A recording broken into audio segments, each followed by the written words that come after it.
Hey, and welcome back to the number one podcast in the world, the Cellarcast, episode 103.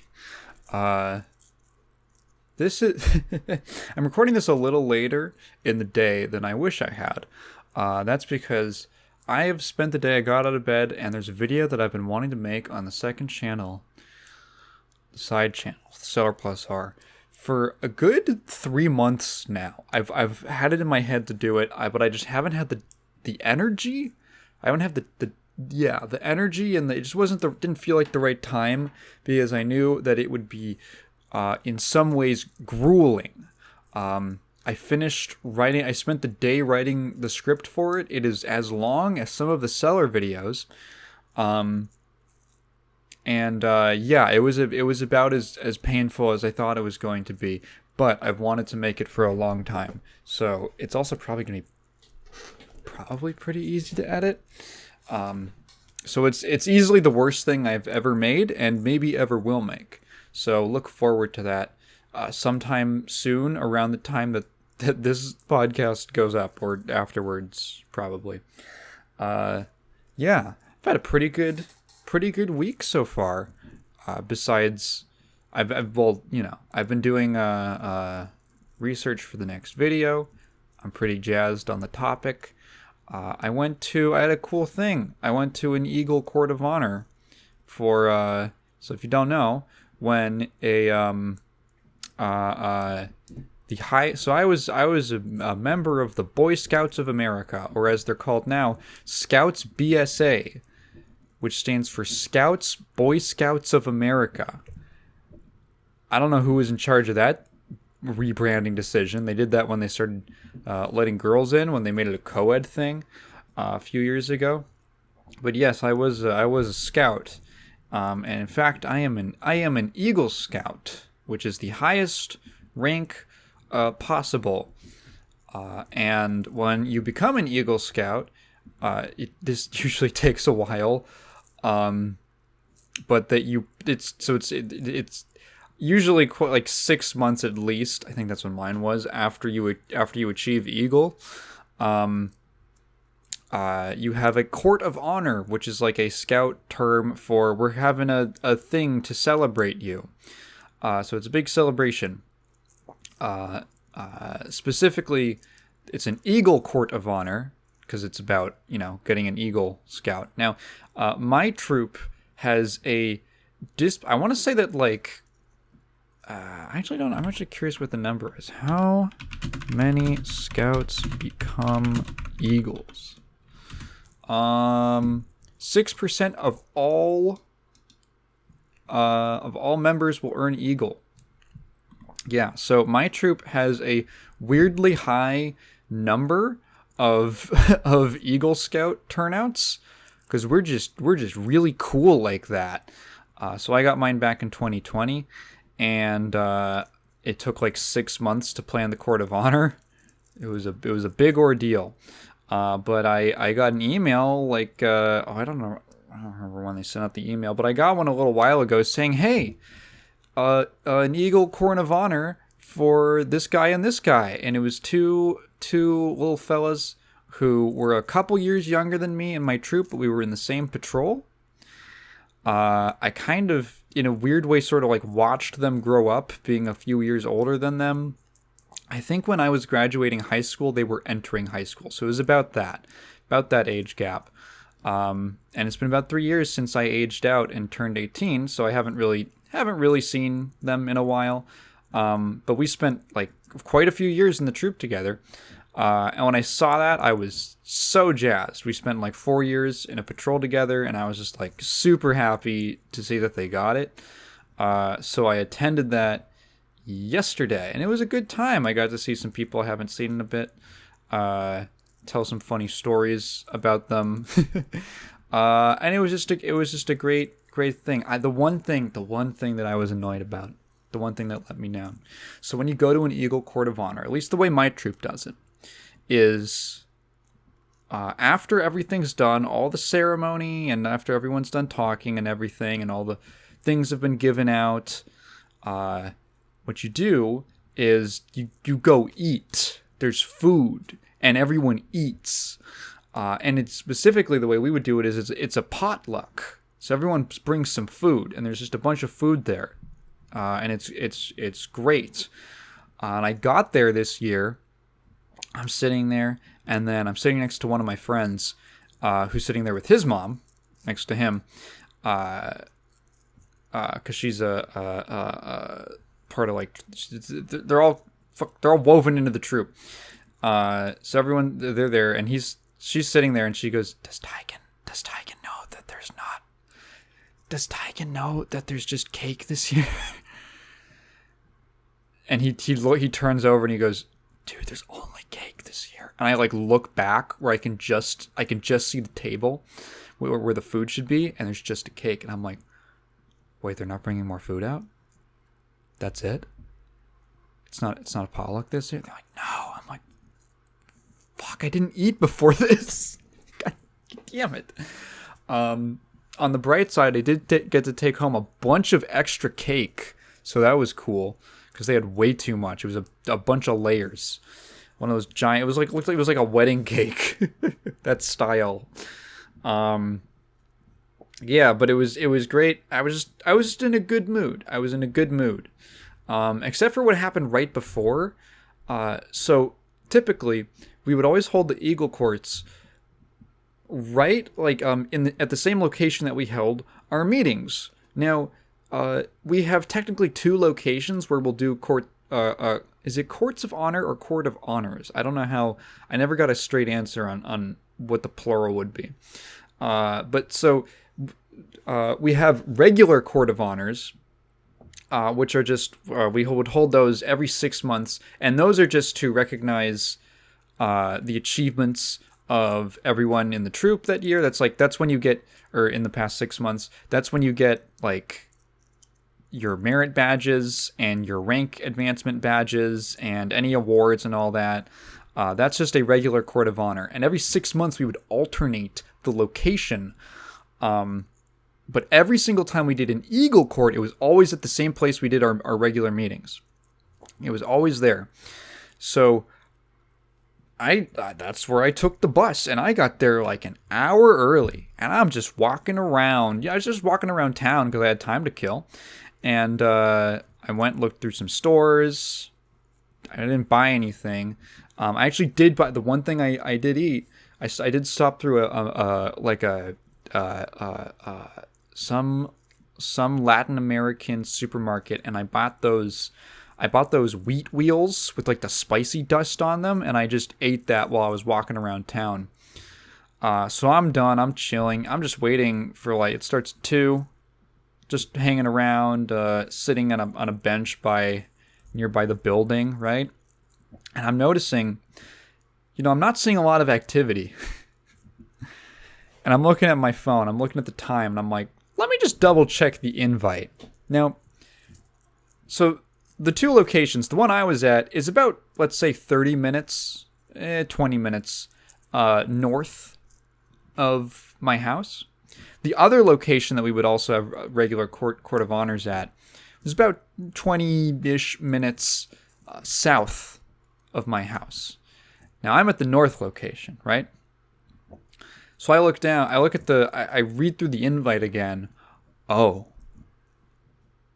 it's at the other location. It's at the other place. So I had to call my dad because I cannot bus there fast enough. I did not take a car. Still haven't gotten my license yet. I should probably do something about that. I have to go through the driving school thing. Hey Dad, I made a mistake. So he sped over to where I was, picked me up, dropped me back down south. And then, hey, everything worked out. The one thing that I was worried about was that I wasn't going to get there in time. I was going to miss reflections, which is the part of the ceremony where people just get up and tell stories about the Eagles. And thankfully I got there just as they started. So that was fun. So I don't know, good mood, good time, positive experience. Yeah, so that was, I guess, probably the highlight of my week so far. Yeah, that was it. Going to talk about now we're actually going to get into podcast content. That was just like, that's my interest. Or a lot of times nothing happens during my week, so I don't have anything to get my brain going. We didn't have any comments or questions from last time. So, but I did enjoy reading your guys' favorite episodes of The Cellar. That was fun. I kind of expected that it was going to be either like the really popular ones, or the art analysis ones. And someone left a let's see, Batricity. Yep, left what I was like. Yeah, I would expect those. Those are my most. I don't know. They're like respectable's probably not the right word, but yeah. Let's see. There's only 3. Horseplay said, yeah, obviously the fighting game ones. And the Sega the Sega Yakuza video. Again, my popular videos. And then Lozy on the Konami one. Yeah, because it's the YouTube algorithm brought us together. And the one that I enter turning at a few frames, that must be that's the one that I come on camera spinning. I think that's I think that's the Night of the Living Dead MMOs when I'm in the Gothic Lolita dress and I come on to Geka no Yasuo Kyoku by Malice Miser. Great song, one of my favorites of theirs. My favorite music video of theirs too. It's such a Halloween-y song. It's great. Yeah, so that was fun. I've literally forgot to talk about this for like 2 podcasts in a row. But now I have an actual reason to talk about it, and it's not like super old news. I can't believe I forgot to talk about Mortal 1 Kombat, or as I've been calling it, Mick. So Mick got revealed at Sony State of Play. That's what it was, like a few weeks ago. And I watched the trailer. I was at Kat's house that morning. It was the morning after Asuka got announced for Guilty Gear Strive. And I never talked about... Wait, did I talk about Asuka? Fuck, I don't remember. I feel like I was just busy and, I don't know, I had a bunch of other stuff to talk about for some reason. Yeah, so then the next morning I watched just the trailer. I couldn't be bothered to wake up that early. And I had her watch it with me. And then I made her watch Guilty Gear Strive gameplay of Asuka. So my very quick reactions to the Mortal Kombat, the Mortal 1 Kombat trailer, the reveal trailer. So, because I actually, it is relevant in light of the recent gameplay that they've been showing off and all the reveals they had at the Summer Games Fest. So I have a mixed history, right? With this game, but also Mortal Kombat in general. There's a couple Mortal Kombat games I think are genuinely really fun and cool. And I don't really care for the NRS games. They don't fit my vibe. I think I've been on record multiple times saying I don't like the animations. It's old news by now, right? And I think I've even joked, if the next one has good animations, maybe I'll be interested, right? So they show off this trailer, and if anyone doesn't know, if any context is needed, this is our actually just second timeline reset, excuse me, that the Mortal Kombat series has had.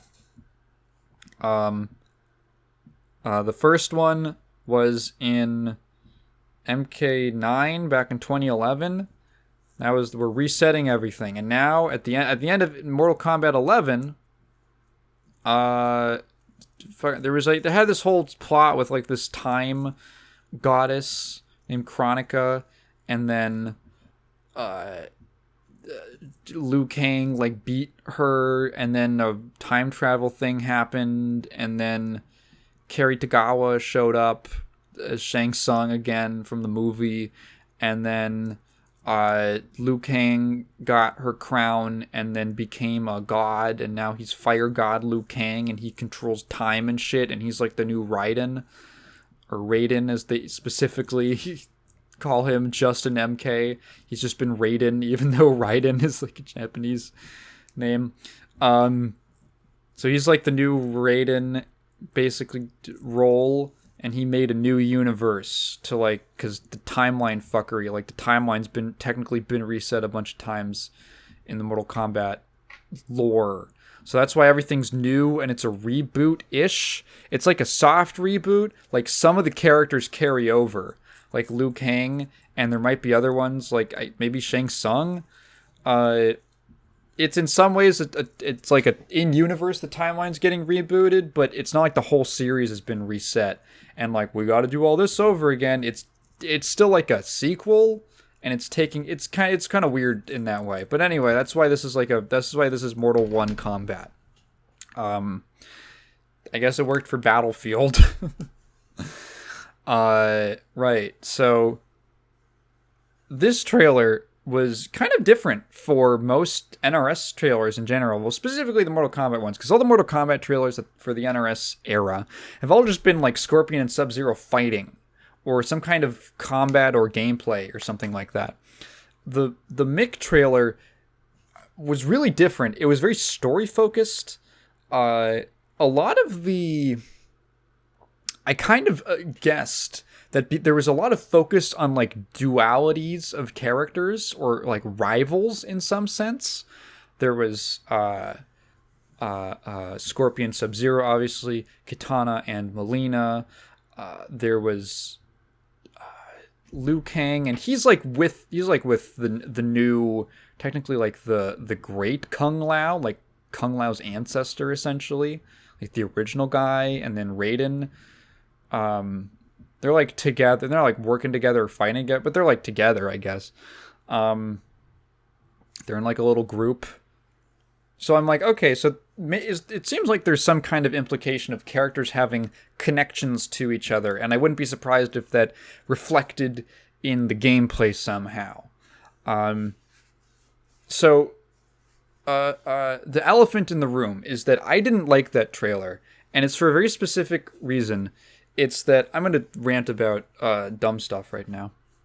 It's that, okay, so it's about the end of the trailer. It's about like the last 20% of the trailer when it goes. So the whole thing has been this like very blockbustery, very like Marvel movie style, epic, dramatic trailer build up.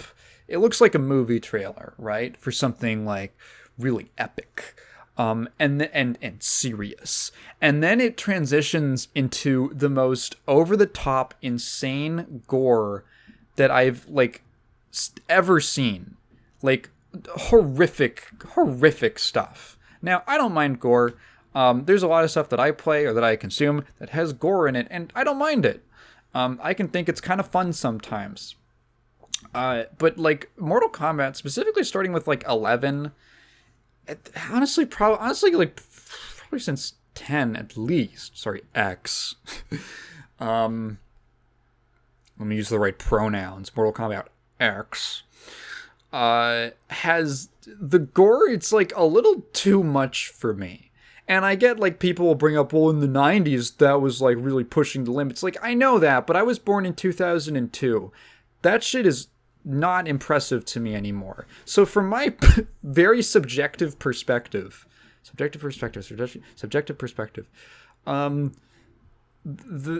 it's just a little much. And I found that like there is such an intent focus on it that it kind of starts to bore me. I remember booting up MKX and playing a little bit of Jason, who was like the one character I thought was pretty cool, gameplay-wise. And I was just fighting the CPU, and then I won, and I was like, oh, right. It's, you know, the finish him comes up. I'm like, oh, right. Let me do a fatality. I've never done a fatality in a Mortal Kombat game before.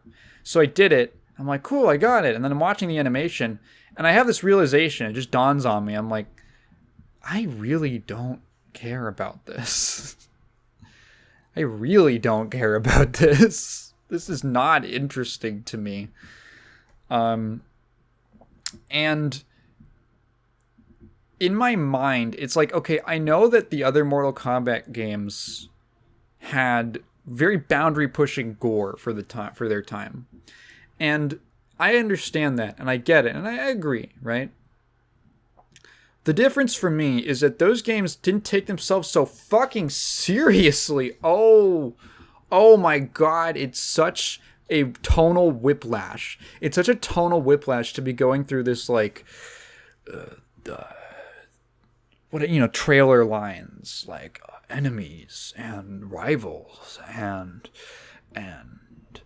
fate and choices and the world is changing. And then, like, the dumbest, most, like, ridiculous gore ever. Like, and it presented in such a way that's like a spectacle. Like, the gore is presented. This is the problem. The story takes itself this is the hardest that's pushed the story in like a trailer before, right? And it's taking itself more seriously than ever, and the gore is taking itself less serious than ever in some sense, right? Because it's so insanely realistic. It's so brutal and graphic that, like, you're seeing, like, their bones crunch and they're like their goddamn, like, their eyes and shit, just and like them getting blended up, and you're like, Jesus Christ, like, you can't take it seriously in the sense that, like, not that I think it's, like, dumb, it's just, it's so extreme that it's how do I describe it? There's been this problem that I've seen people bring up with, like, Mortal Kombat story modes. Like MK11, I remember specifically, is like, you have these moments where they're trying to depict the characters as, like, real characters with things going on and emotions, and then it transitioned into a fight, and even a fight between, like, two family members that's just meant to be like a friendly spar, and they're, like, destroying each other's spinal columns and smashing their skulls in like with where it's, like, zooming in and giving you the X-ray thing, and you're like, holy, there's, like, a real weird disconnect between that. It's so ridiculous that, like, the gore is so insane. That's pushed to, like, such an extreme, and then the serious emotional stuff is also pushed to such an extreme that I feel like they just don't work at all together. It's so jarring to try and, like, care about these characters, and then like, it has this incredible disconnect between the gameplay and what you're supposedly supposed to be getting from the story or the narrative elements. And I'm not going to be one of those guys who brings up ludonarrative dissonance to sound smart, because it's not. Ludonarrative dissonance requires the game to be concerned with, like, expressing its narrative themes through gameplay in the first place. And Mortal Kombat is not that. It's showing you a movie, and then it's sometimes interrupted with gameplay sequences. It is not trying to do that at all. It's not ludonarrative dissonance. It's just kind of dumb. It's just, like, a little stupid, that it takes itself so self-seriously. It's so self-serious, and then the I feel like I'm repeating myself a lot. I'm sorry. And the violence is not. Like, I can't take it seriously, because if I took it seriously, if I took the gore seriously, it would be awful. It would be terrible. Imagine watching anything else. Imagine watching any other game or any other movie or TV show, and you saw something as insanely brutal as that happen to a character. People like, holy fuck, that's a serious, like, tone shift. You know, that's really setting. This is some serious fucked up shit. But you can't. You can't in this context. It's just ridiculous. I don't like the trailer. I feel like, yeah, I don't know. It's this disappointing thing where there's Mortal Kombat characters that I kind of like. And then I see the gameplay and I see the fatalities, and I remember that, like, oh, it feels kind of cheap. It feels like they're just puppets for like gore spectacle, and they're not real characters. That's what it feels like to me at the worst of times. So I didn't have a great impression going into this game. But as details of some of the gameplay started coming out, I got more interested. And then they started showing off, and then Summer Games Fest rolled around. And by the way, Summer Games Fest, for as much as there's stuff that I just don't care about in it, man, so much better format than like E3 or something. Like, it is a rapid fire of trailers. Like, you might get a little kind of slow 5 minutes of like some gameplay of a game you don't care about, which happened to me a lot. But just the sheer speed, they are just flipping through these reveals. They're just flipping through this stuff. They're just machine gunning these things out. Very much appreciated. Like, thank you. You were not interrupting to have like a dumb performance or something like that. I don't think they did that this year. We're just show me a bunch of trailers, just please. And that's what we got. Fine. All right, cool. So Mick was one of the first things that they showed off at Summer Games Fest. There was a new Prince of Persia. Yeah, that's cool. And then they were like, hey, Mortal Kombat 1.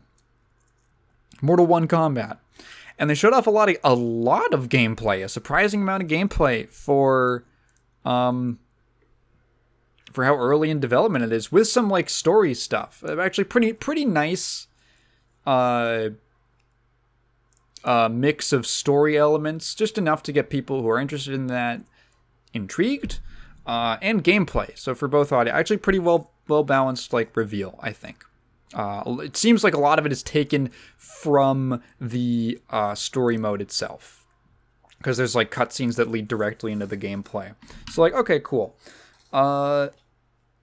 So this game is doing something pretty interesting. Now, in Mortal Kombat 11, there's a thing in the story mode where you were playing as a character, but then you also had an assist of another character that you could call in.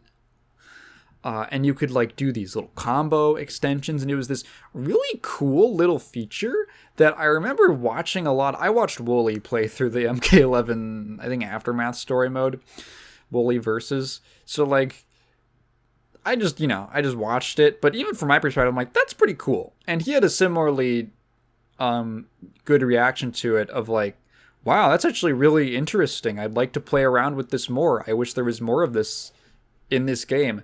And it's one of those features that's like, why is that there? That seems like a really specific thing, like mechanic, to just put into 1 or 2 fights in a story mode.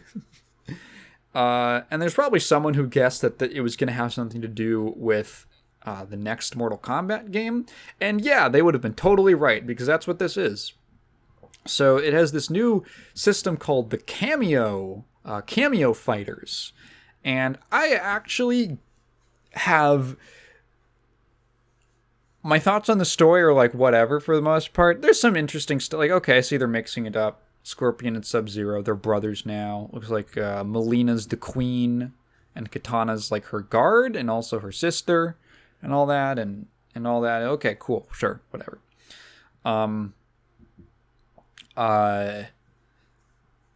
Gameplay-wise, I have like a pretty warm reaction to this, I have to say. I think it actually looks pretty good. And one of the first things that jumped out to me, I'm going to get this out of the way real quick. Or first, when I talk about the gameplay. The animations look way better. They look significantly better. Like, watching MK11 is really hard for me, just because I feel like the game looks so bad and stiff.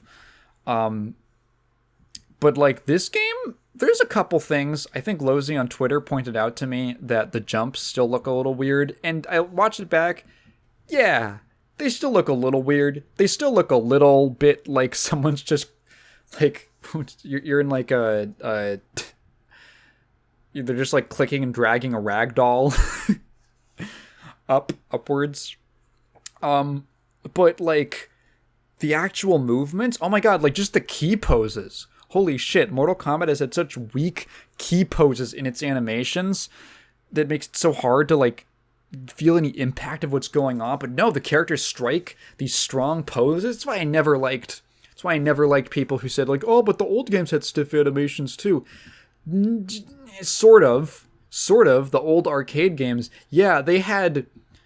I think that they actually had very effective animations for what was possible with the technology at the time, because it's like all key poses. They had to strike very extreme, easily readable poses because of how limited the tech was. And there's even interviews with the actors where they talk about that stuff. The shortcoming or the limitations of the technology was that there weren't a lot of like transitioning frames between those key poses. But like, no, like there's poses for Mortal Kombat that are pretty iconic for good reason. It's because they're memorable.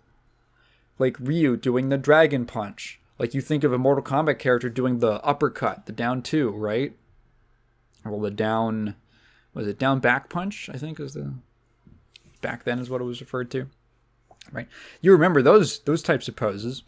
Because they're memorable poses. And then what the NRS games lost is, well, they had infinite frames of like in between stuff to work with because it was all motion captured, but their key poses were terrible, was one of the things. Yeah, there's no more like, dude, it helps the animation so much. It helps them so, I can't even begin to describe. There's no more weird like a character, maybe there's going to be some of it in this game, but I wasn't seeing the weird, like, a character just sort of waggles their hands in front of them and damage happens to the opponent, which you saw everywhere in every NRS game, and it just, it's such a weird, weak-looking animation there. None of that.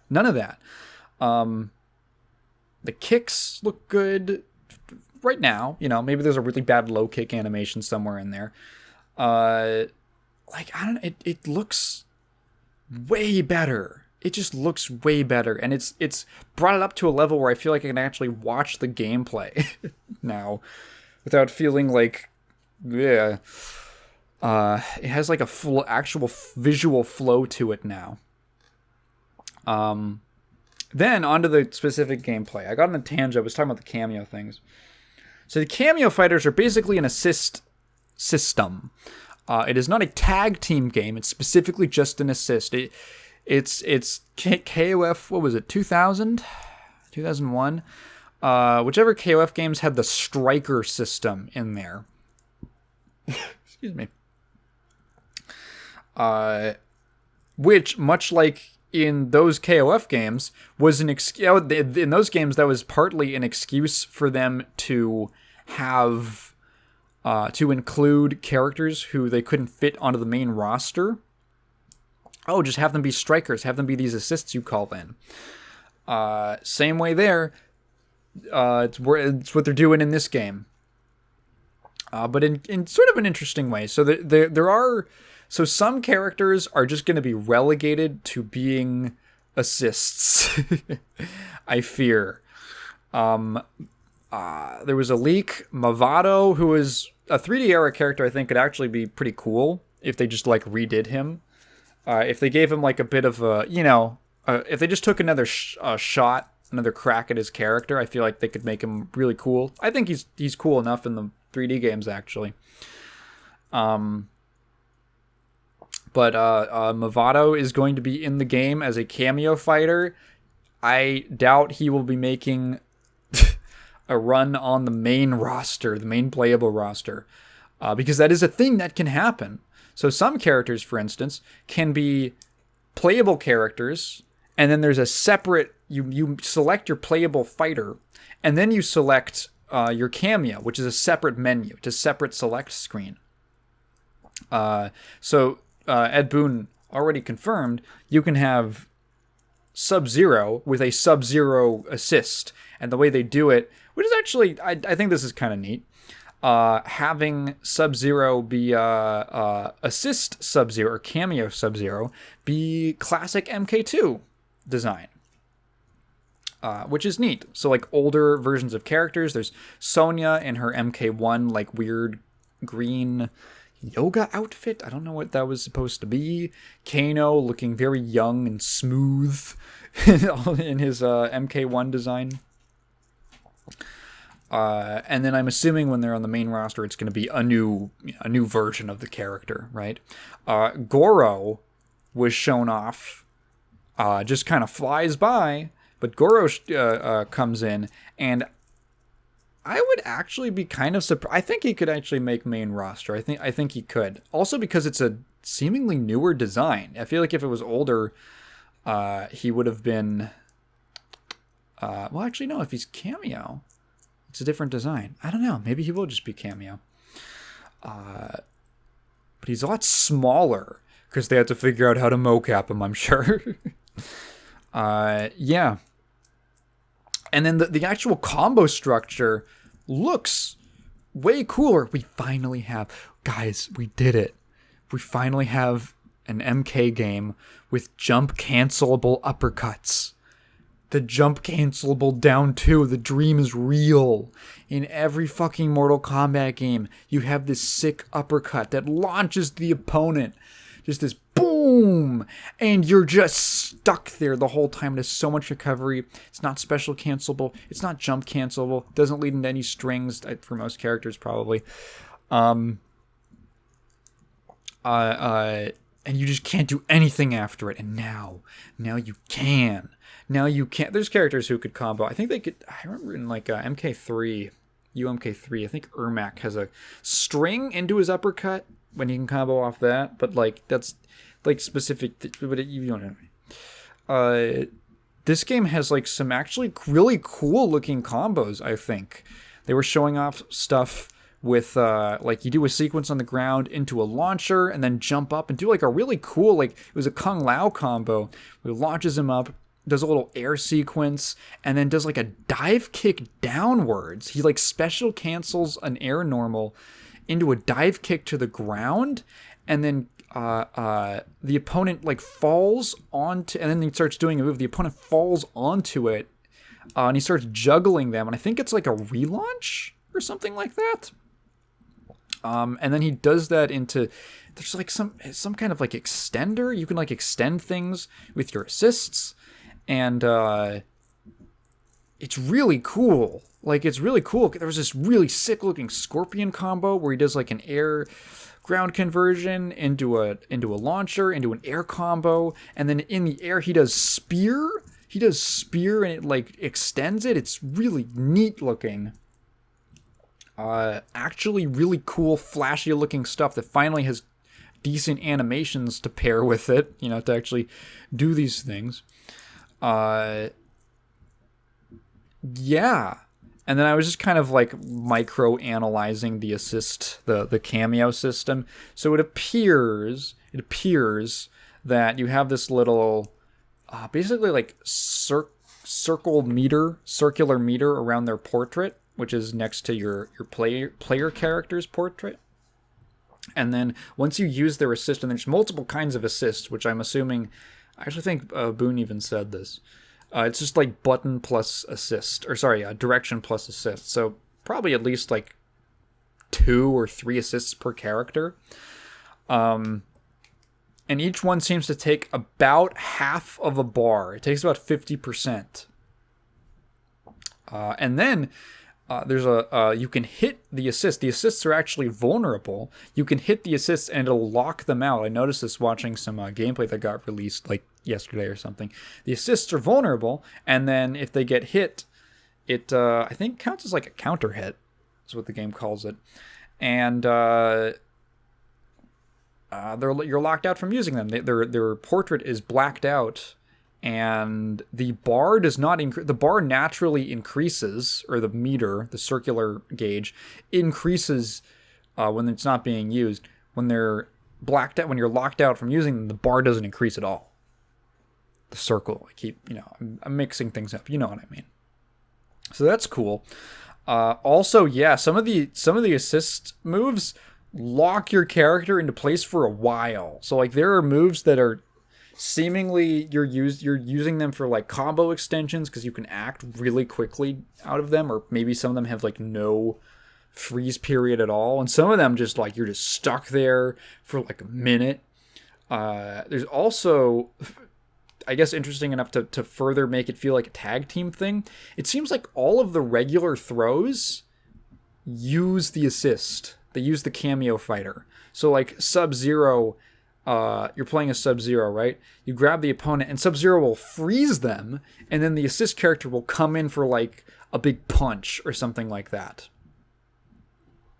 Which is actually pretty cool.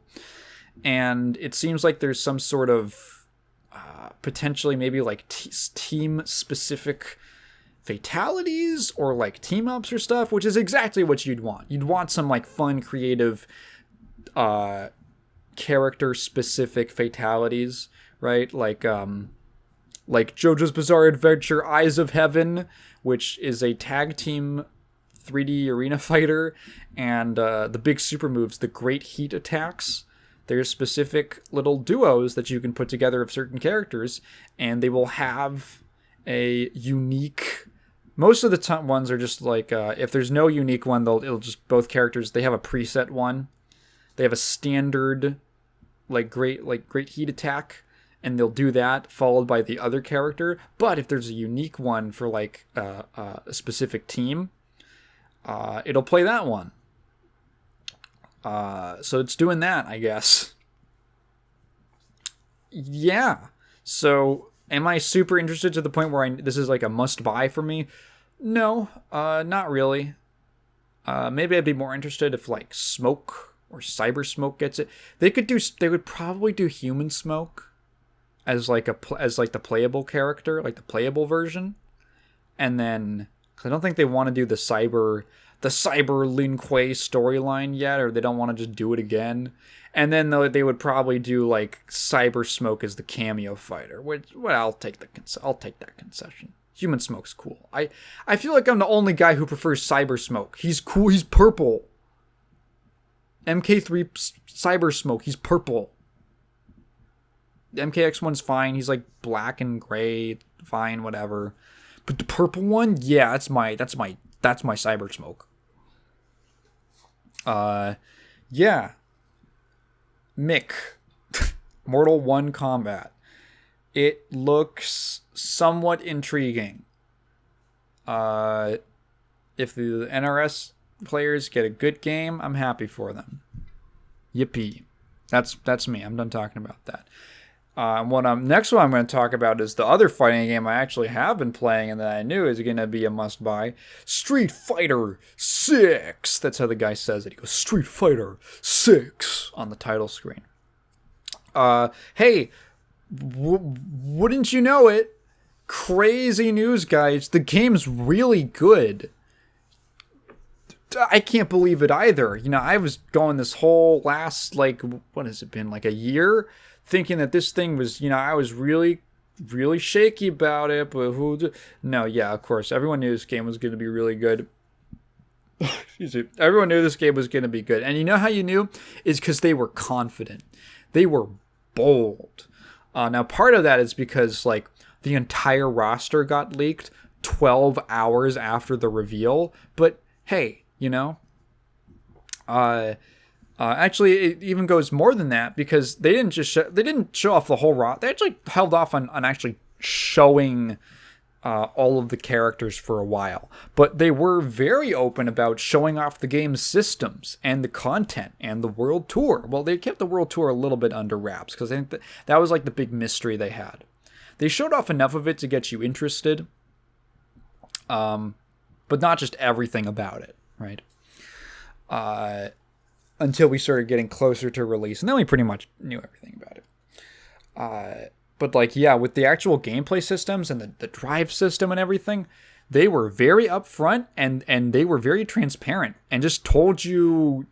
They just dumped information onto the website and into videos and little explainers and things like that. They put out multiple betas for people to check out the game. They put out a demo. They are not trying to hide behind anything with this game. And they knew that they had something good. And it's pretty cool to see a team that is so confident in their work. So yeah, I've been playing it. The game's great. It's great. It is in short, especially if you're listening and you're not like a fighting game person. It is, or you're like, like you're not a big fighting game nerd like me. It is the most uncomplicated yes I could give to a fighting game. Whenever someone asks, should I get this game? And it's a fighting game. There's always like an asterisk behind it, right?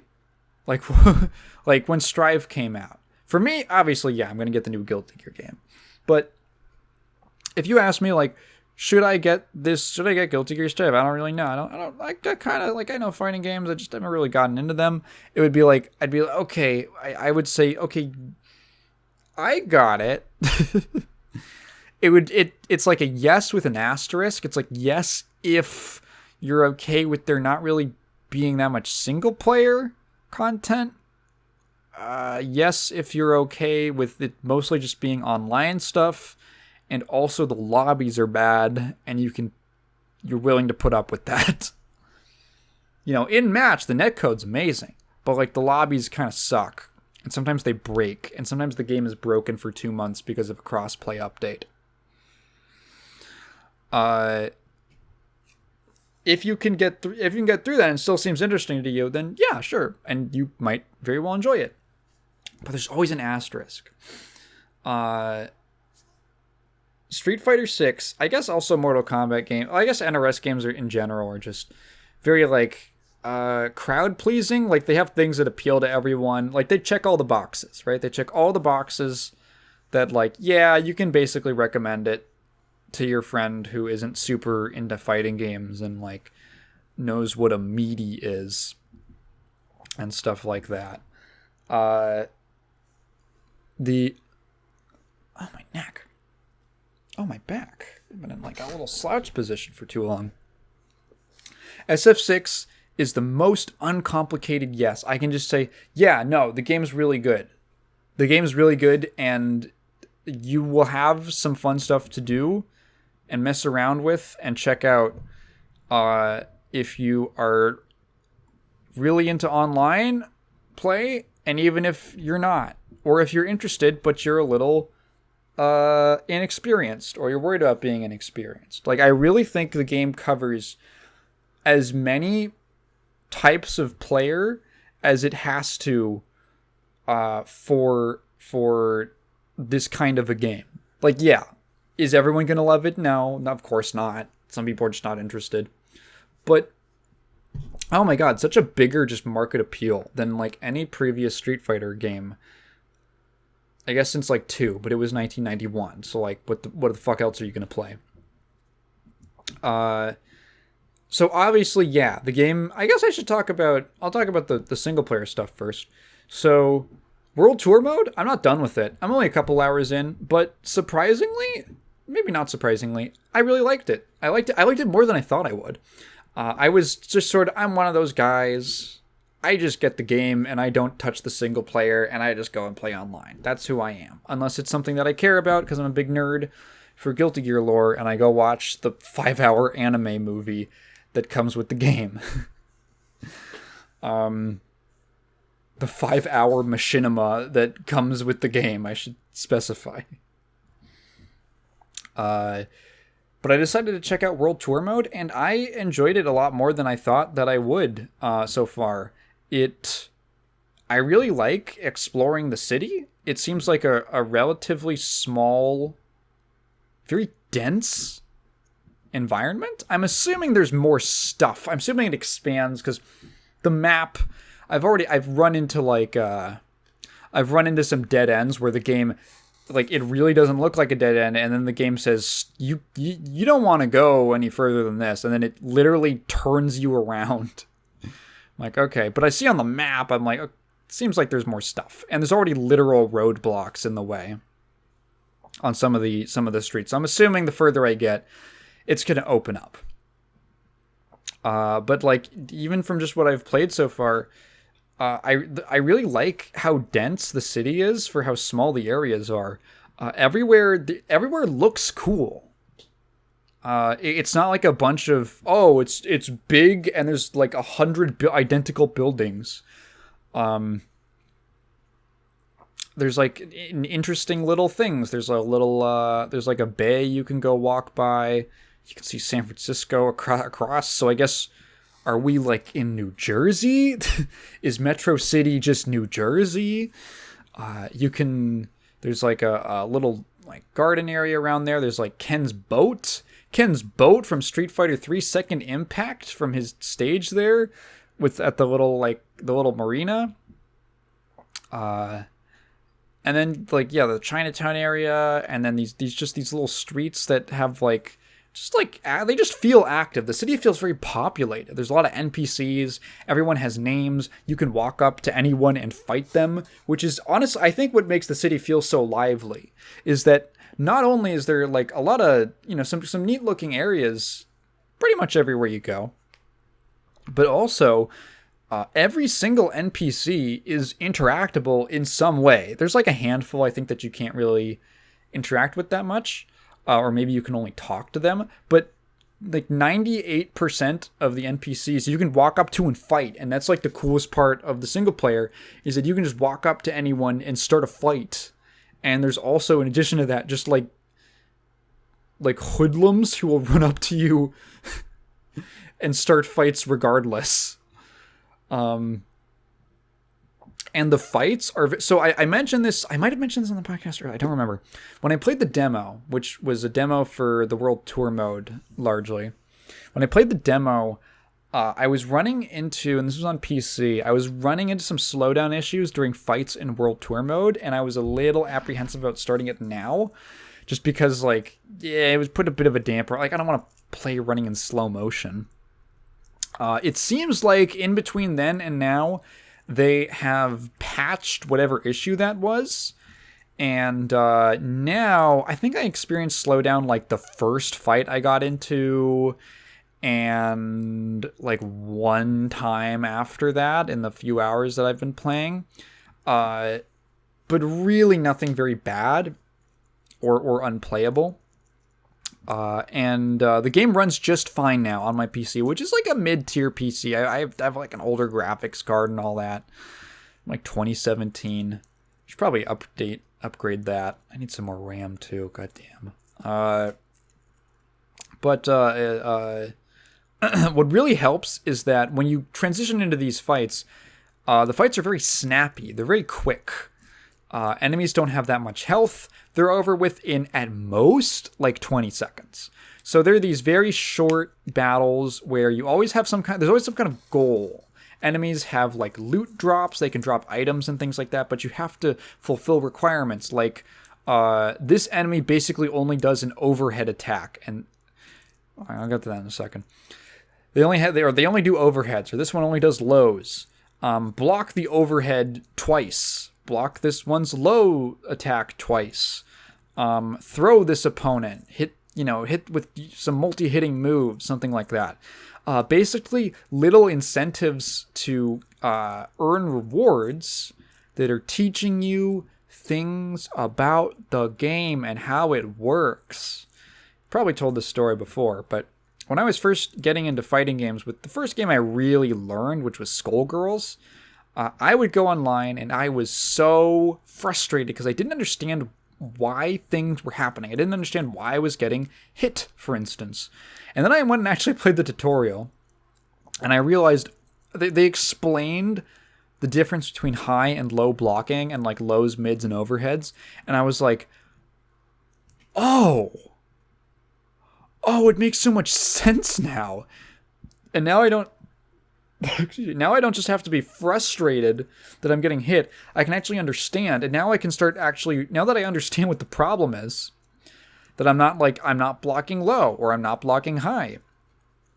I can actually start to work on the problem and improve my defense and things like that. And that was like such a key moment for me to understand. Now I know what a mix-up is. Now I know how to look for them and do them myself.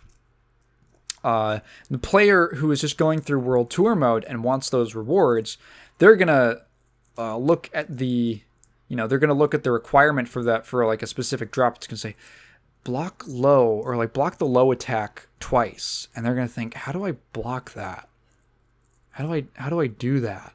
And then maybe even if they don't get it in the moment, they can go look it up or something like that, or they can go look at the in-game tutorial, and then they'll know. And it's like it's these things that are, if not directly teaching the player, guiding them towards the answers. Like, hey, this is a thing that exists. This is like a whole system that's integral to the game that exists. If you want these rewards, you should go learn about it. And that's great. Lots of stuff about like punishing moves. There's this whole very cinematic, like Tekken style punish counter thing in World Tour mode, where enemies will do certain attacks and they'll have a little white glow around them to represent that they're in a very, very long recovery state. And then if you hit them during that, you get this big zoom in and pop and sound effect. And then you basically, it's like when you got a crush counter. Yeah, crush crouton. It's when you got a crush counter in Street Fighter V where they're just like super vulnerable for a second. And you can do whatever you want. Like big, good feeling hit to get. Which, hey, it's like a very exaggerated form of it, but that's how punish counters work in the game when you go play online or versus other people, right? So, like, cool, great, like, actually cool stuff. And the fights are snappy. They're pretty fun. It's just a generally fun game to play. Game feels good. Moving feels good. Hitting stuff feels good.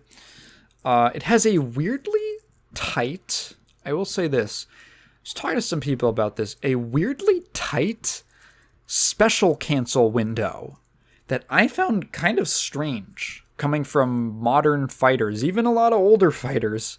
The game has a very tight special cancel window. Like, you gotta buffer some of this stuff in. Like, if you're not ready, I was dropping, when I played the open beta, I was dropping combos so much because I could just not do the specials fast enough. I was what?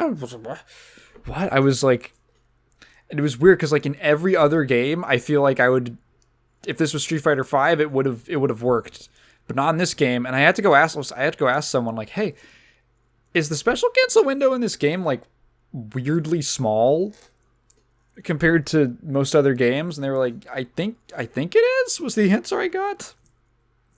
But also like, yeah, I don't know. It's a little hard to tell, but it feels like it. It really feels like it.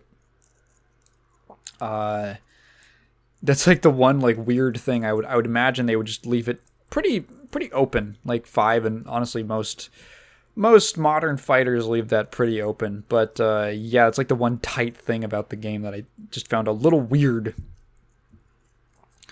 But other than that, yeah, I guess I've already started talking about. So World Tour, from the few hours I've played of it, thumbs up, pretty good. I've heard that the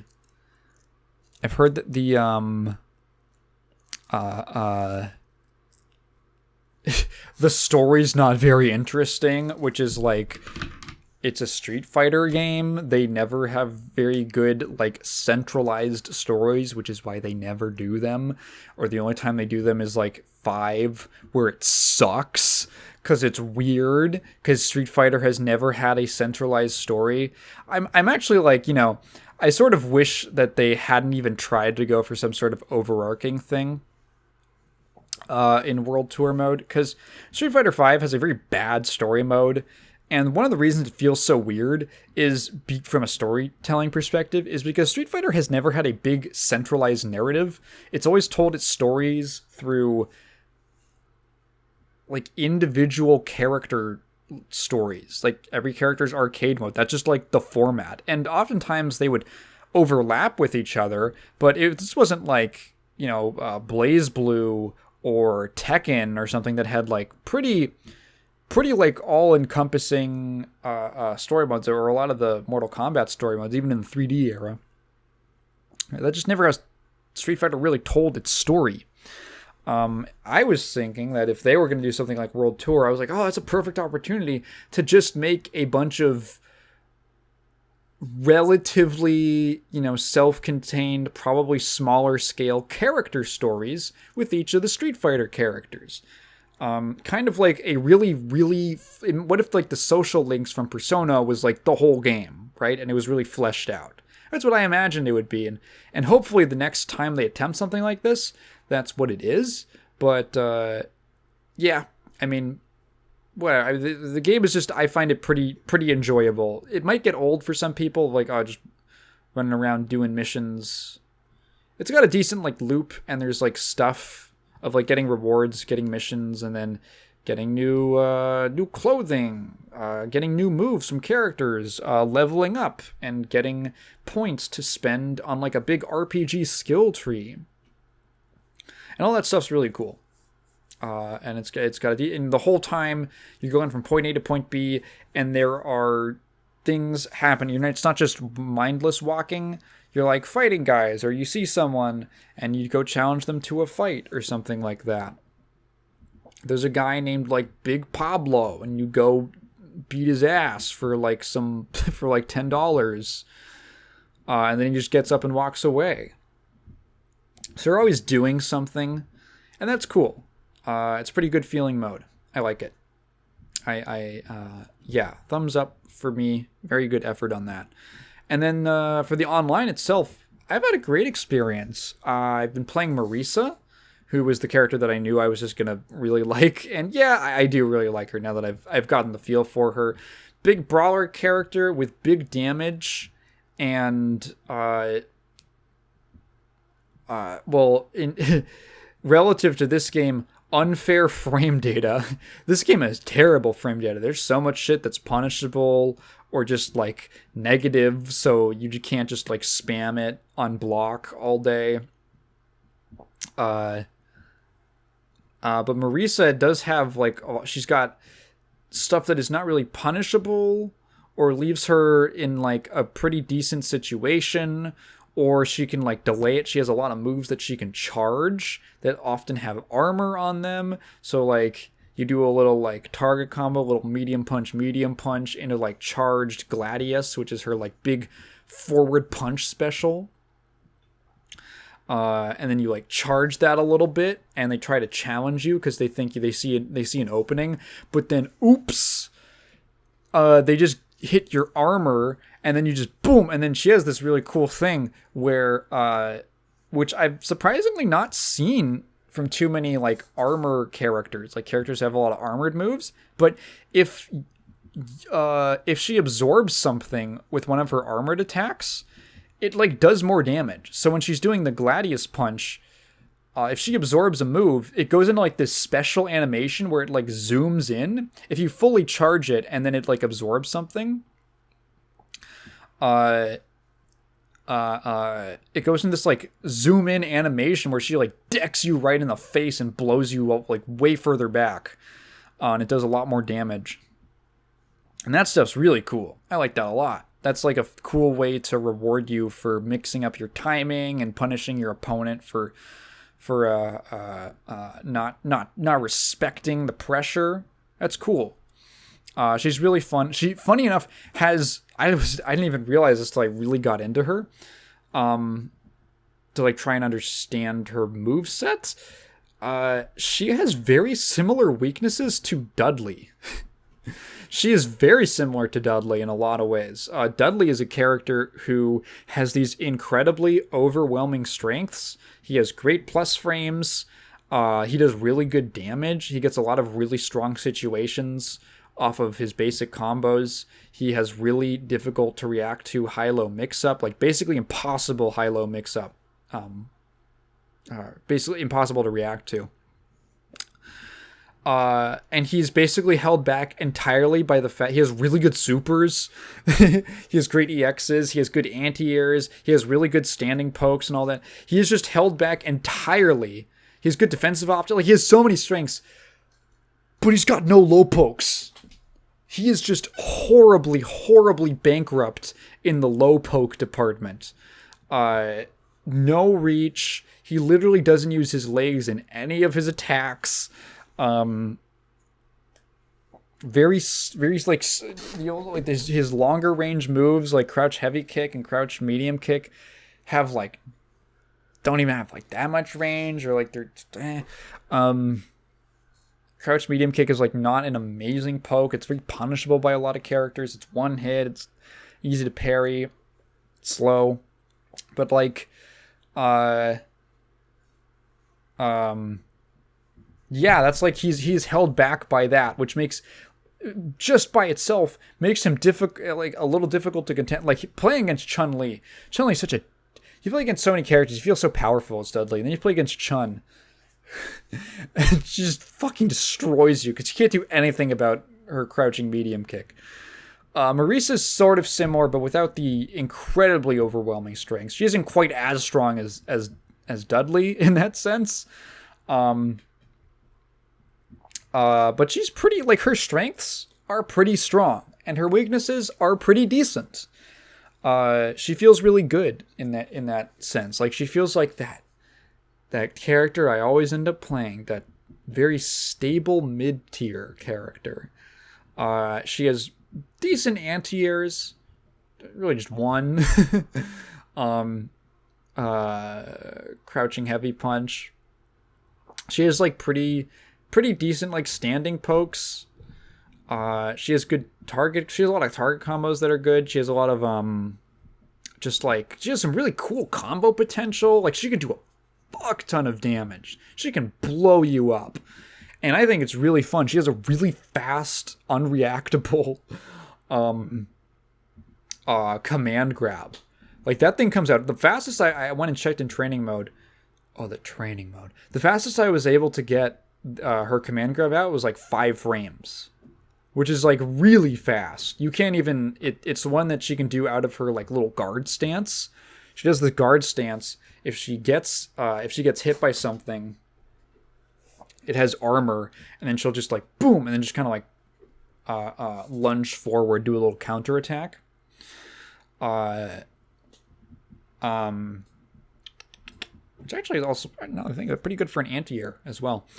And then she can do an overhead and a low out of it, and also a command grab. Yeah. Some interesting, weird, just like random notes. A lot of weird, like, not Street Fighter isms, if that makes sense. So, a lot more down inputs in this game than I think any other Street Fighter. Down inputs are like I always think of like French bread when I think of down inputs or something like that. Not Street Fighter. Also, a lot of very like KOF style follow-up moves with follow-ups, like not Rekka sequences, but like follow-up sequences. Like Marisa, for instance, she has that quarter circle back punch move, which is her big uppercut, and then she can hit forward and punch to do the big slam down afterwards. That's a very like KOF SNK style follow-up thing. Like they really like having, when I think of like Arxis games, they have all their follow-up moves just be like a button. You just do like one button.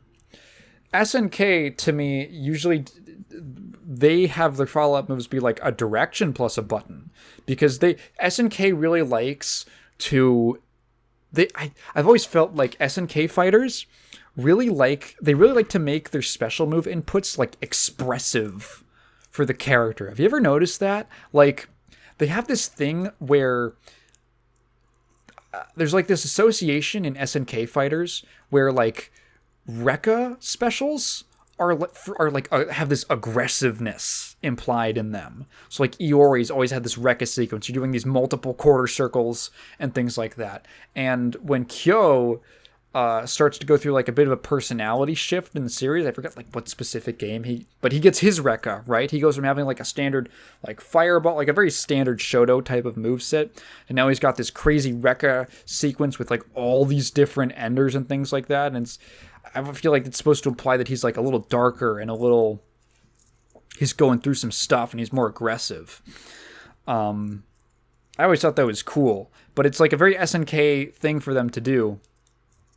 where they also they like having follow-up moves have some kind of direction, because it's like and it always matches whenever you see visually what the move is. You can see, okay, that's why you hit that direction in accordance, with the button press. And it's just like, it's not a bad thing at all. I think it's cool. It's just Street Fighter usually doesn't do that as much.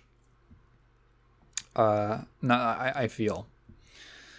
They'll usually do. I'm trying to think. I think Karin in 5, she has her slide forward shoulder move, and she can do that into just a single button follow up, or she can do like down and punch, I think, is one of the inputs.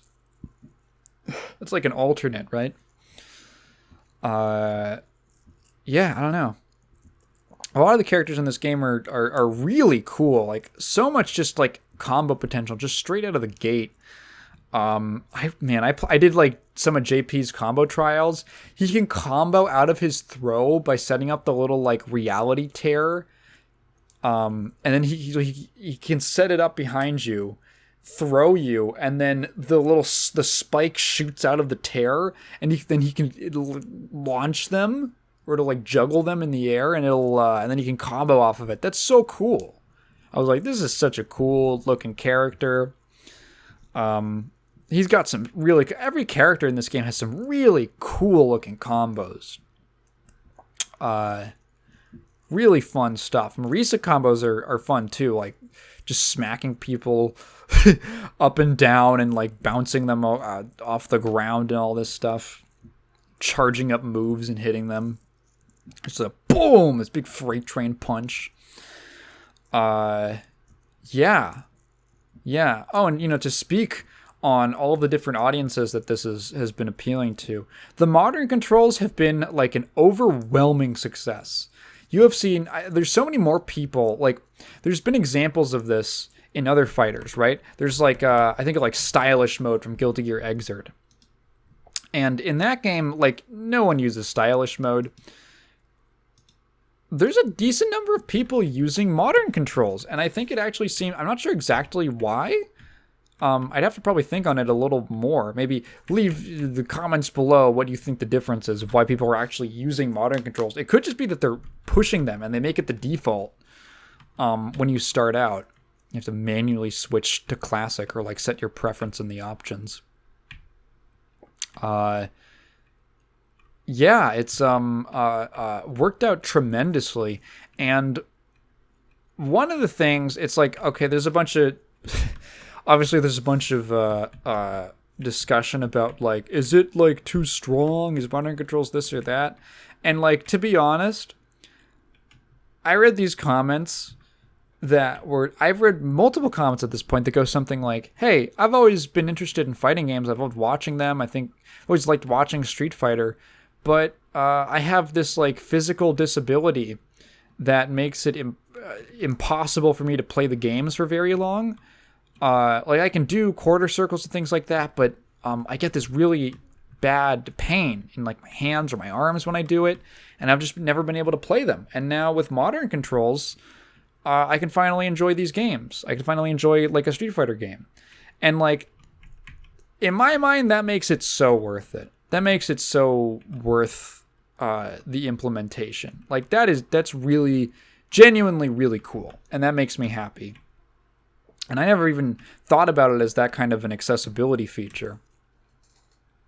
And there's I've read a lot of comments from people saying yeah, the modern, I've always been really intimidated by fighting games, but the modern controls seem strong enough, or they seem like I can actually get into the game. And I think that's actually fine. I'm actually okay with that.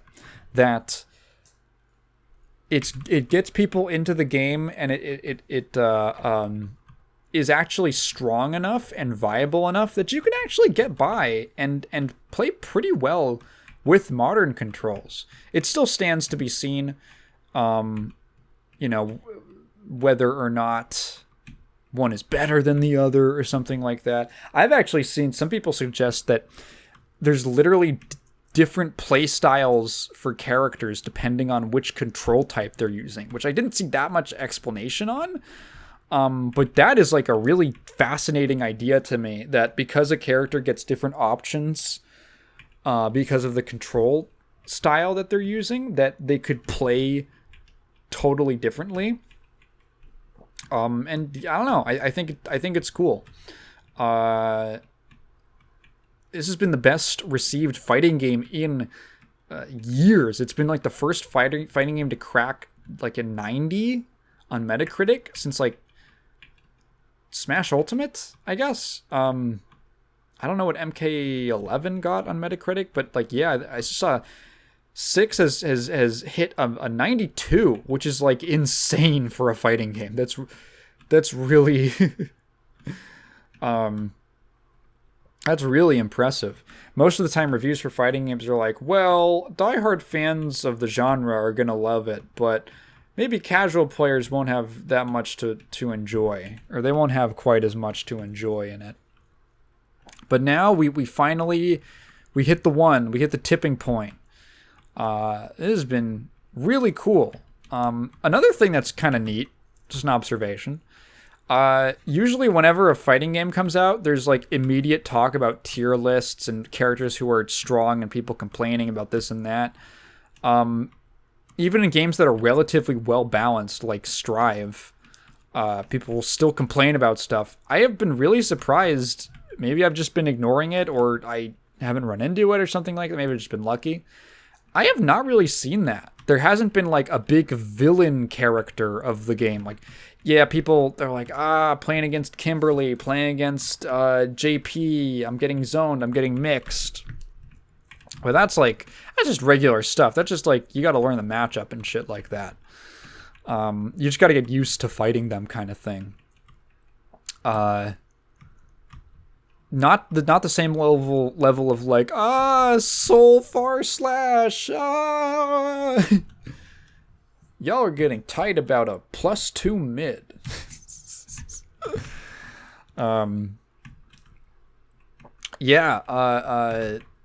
Man, this has been so cool.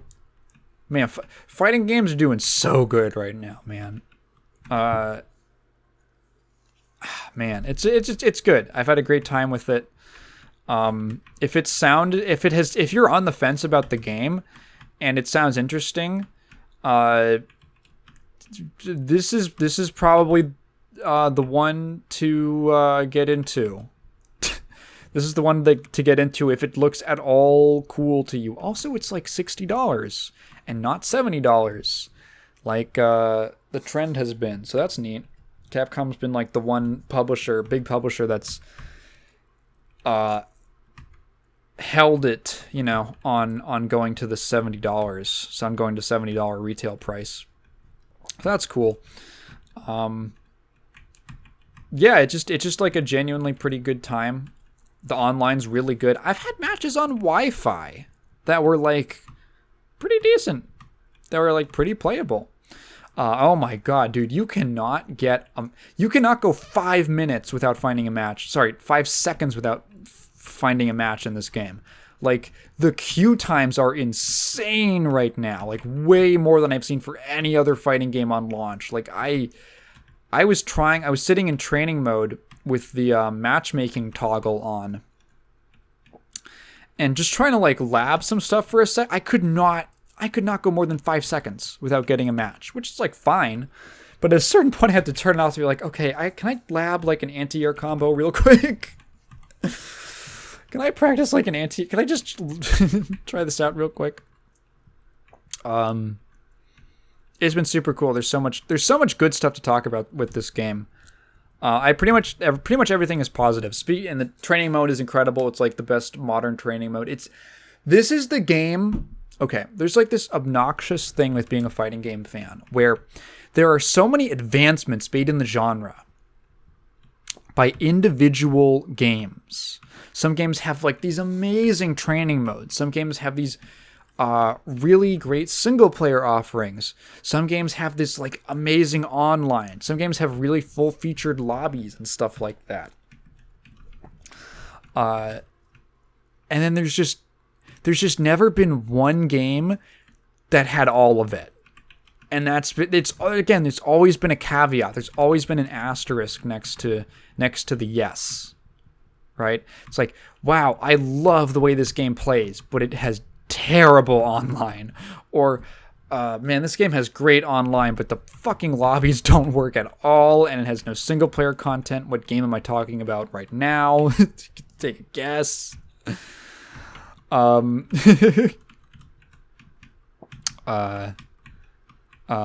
We still defend Strive in this podcast. I still like Strive. I wish it had these fucking annoying ass problems fixed. It probably never will. And this is like the first game that has had like everything good. It has this incredible fully featured training mode. It has a very robust, very different single player mode for a fighting game. It has really good online. The lobbies are really good. It has the battle hub area, which is like cool. I haven't really done anything over there because I just like to queue up in training mode. It's my style. But like, hey, the battle hub's a cool little social space. That's neat. It's like a little arcade, and there's like a chat. It's like a Fightcade lobby, but in 3D and with more stuff to do.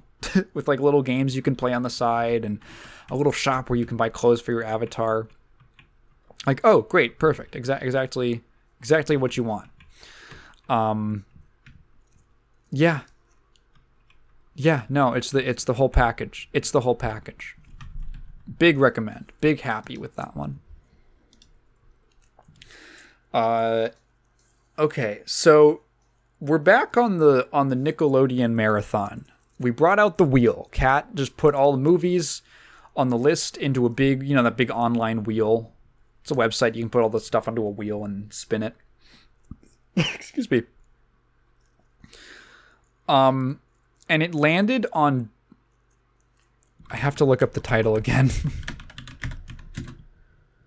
It landed on Dora and the Lost City of Gold. Which was a film that we were not... It landed on that, and we said... okay, fine. I guess we'll get it out of the way. This was the live-action Dora the Explorer movie from 2019 that I think everyone just completely forgot about that it even came out. And it was in theaters. Again, we're only doing the theatrical releases. It was in theaters. Everyone forgot about it. And we couldn't even find it on any... It's on, like, Paramount Plus, which, like, she doesn't have. Who has Paramount? Leave a comment if you have Paramount Plus. It's just like a fake streaming service. Red Letter Media, in that one Nerd Crew episode, literally made up Paramount Plus as a joke, and then it became real. They predicted the future. So...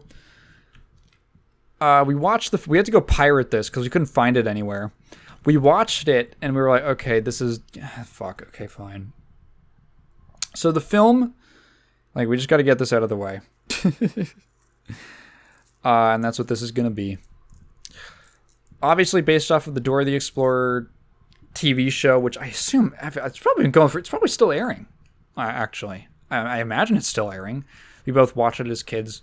We are familiar with it as much as you can be familiar with a show that you haven't watched since you were like maybe 7 at the latest, probably.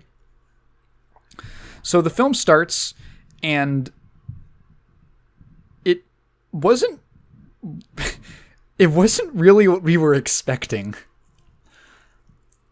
And it's kind of weird. It's a kind of weird film.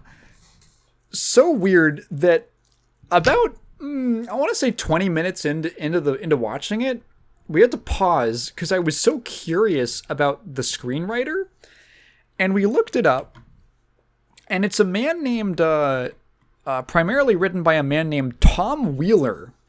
You might know Tom Wheeler because we scrolled down on his filmography, and his most recent film was Puss in Boots 2: The Last Wish. And we like... What? Oh, that explains it. This guy is kind of a little he's kind of a little oddball. Now, I should make it clear. Dora and the Lost City of Gold is nowhere near as good as Puss in Boots 2: The Last Wish as like a film or like a screenplay, right? As a story. But it's a lot better than I expected. I was I don't know if it's so weird. I don't know if I'd call it like a great movie, but we kind of had a lot of fun with it. And part of that was like making like cracking jokes and riffing and all that, but it's like it was a pretty fun watch. The film is okay.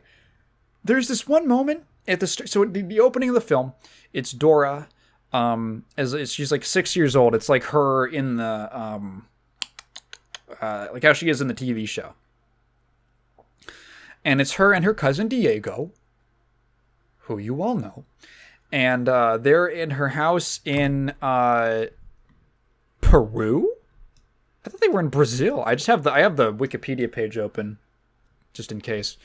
I totally thought they have a map later on, and I could have sworn they were in Brazil was where she started.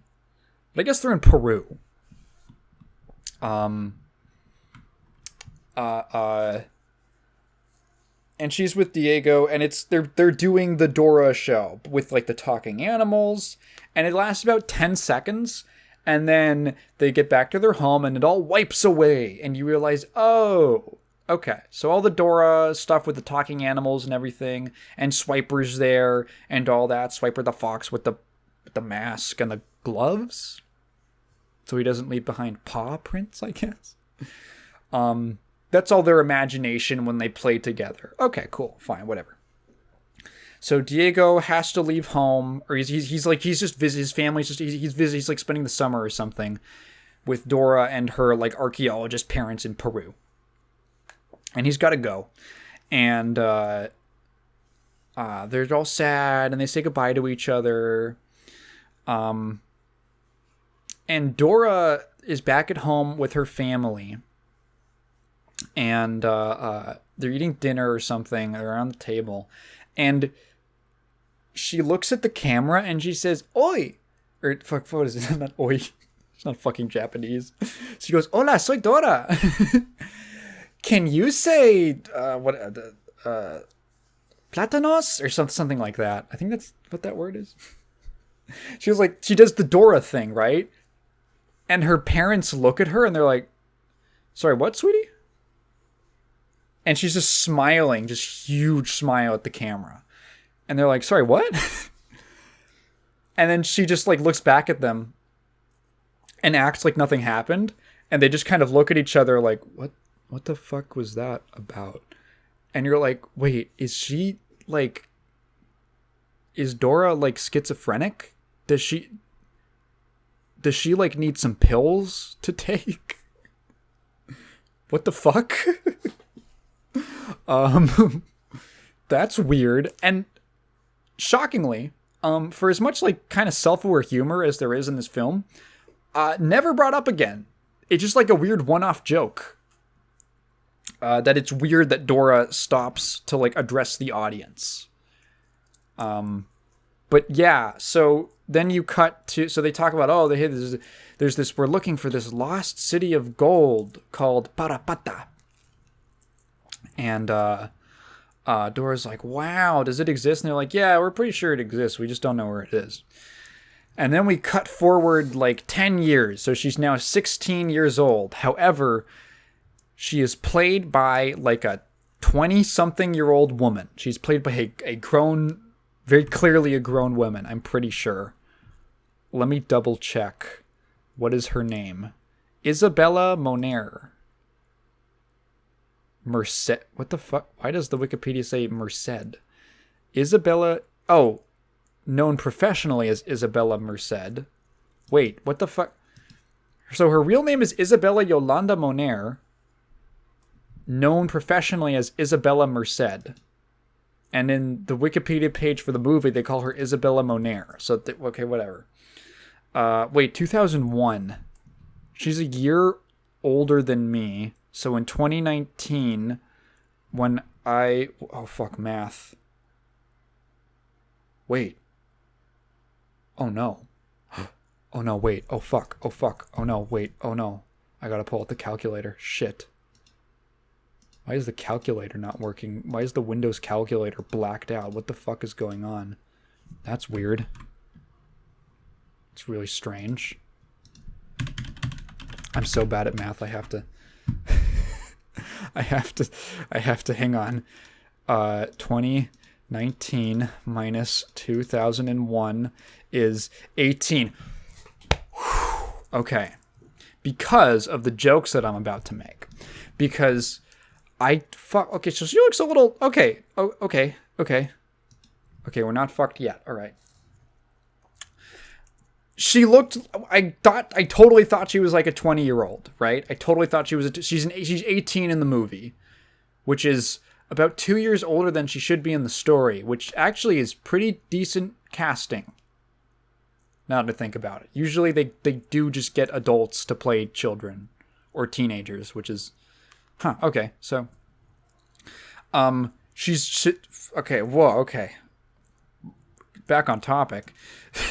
She's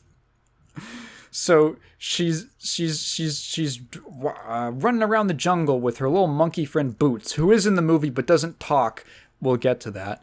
But doesn't talk, and he's just her little monkey friend. He's this weird-looking CG monkey, and she's having a little adventure in the jungle, and she's wearing the Dora outfit, the purple shirt and like the yellow shorts and all that. And here's the thing, is I was thinking about this, and I said this to Kat. I said, the funny thing about doing like a grown-up Dora is that you can't cast an actress who's too hot. Because like the outfit itself, like the costume, it's like this kind of tight little shirt and these little shorts. Kat was like, yeah, like it's getting a little dangerously close to like the sexy Halloween costume, like version of the costume. Which now that I know she's 18 is a much worse thing to say. Sorry about that, Isabella. For most of the film, she's not in that, and it alleviates whatever weird thoughts were happening in my brain. Not weird in the sense that I want to fuck Dora the Explorer, just that I'm making the connection. Okay? Get off my back. Yeah, so she basically she's playing Dora as an adult with like no personality development from being a 6-year-old.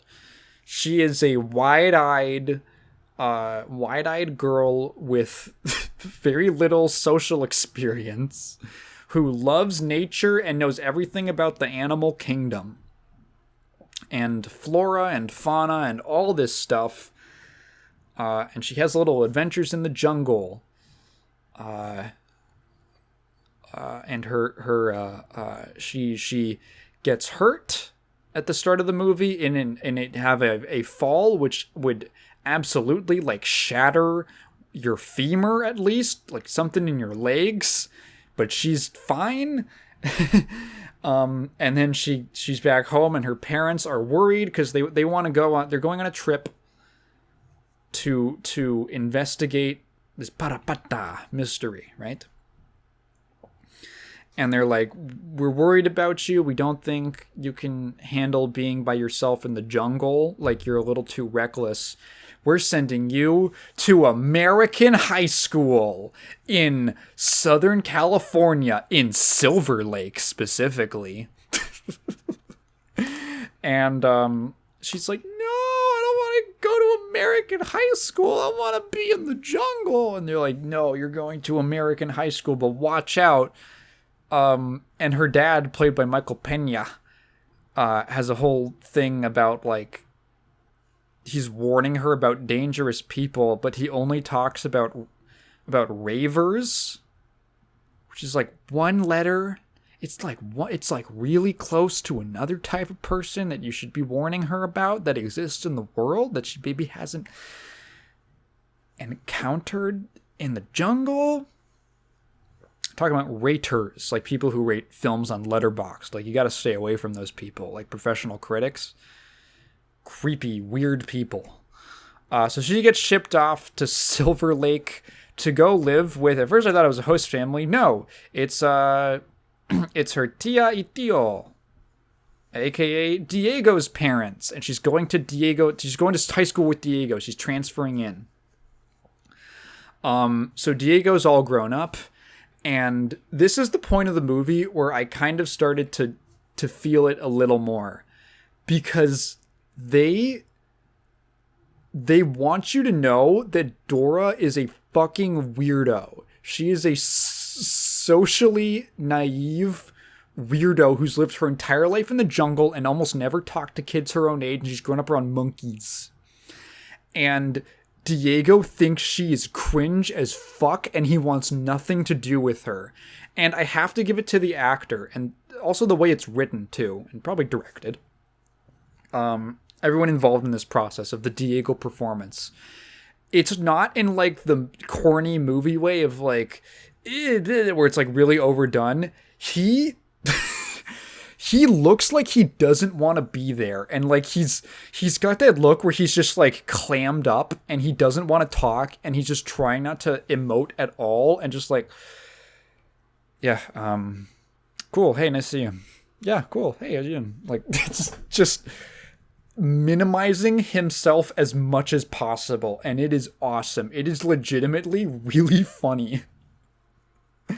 He doesn't want anything to do with her, and he knows that he is so scared to death that she's going to embarrass him at American high school. Oh, and she does, and she does.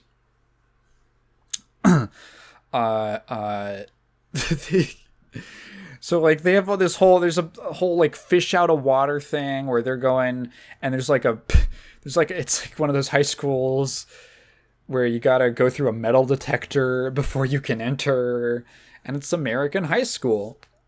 Excuse me. And she's carrying like 100 like camping supplies because she doesn't know, like, does she have textbooks? What is she?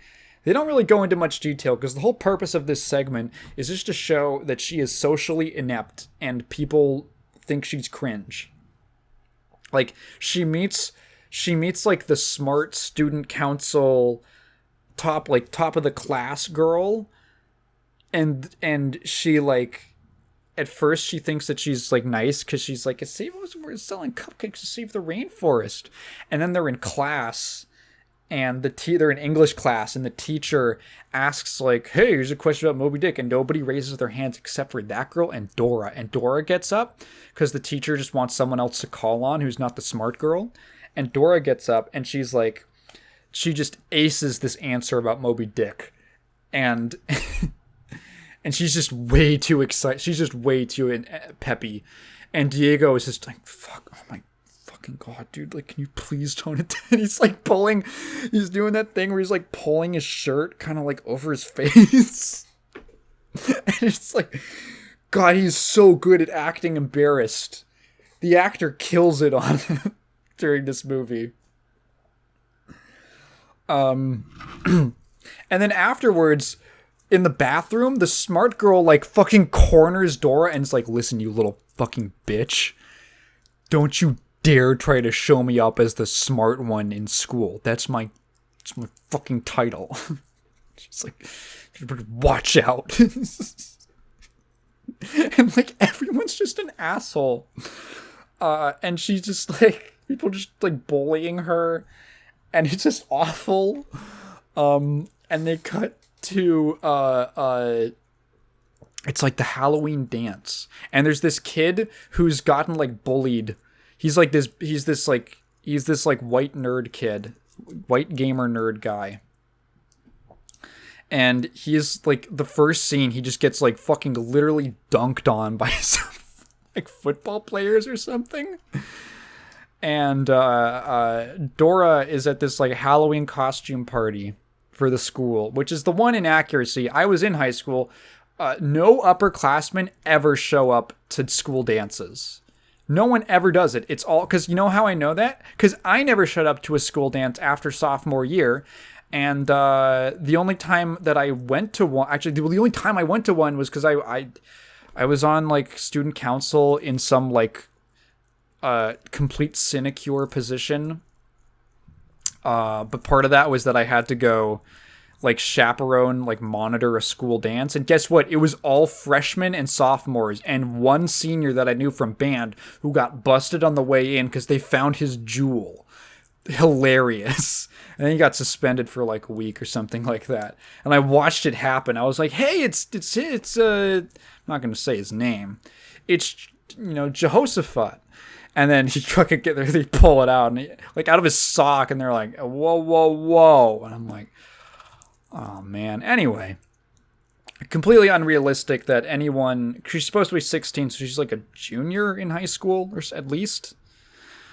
That anyone would be there. But anyway, yeah, Smart Girl is there as Ruth Bader Ginsburg, which is really funny.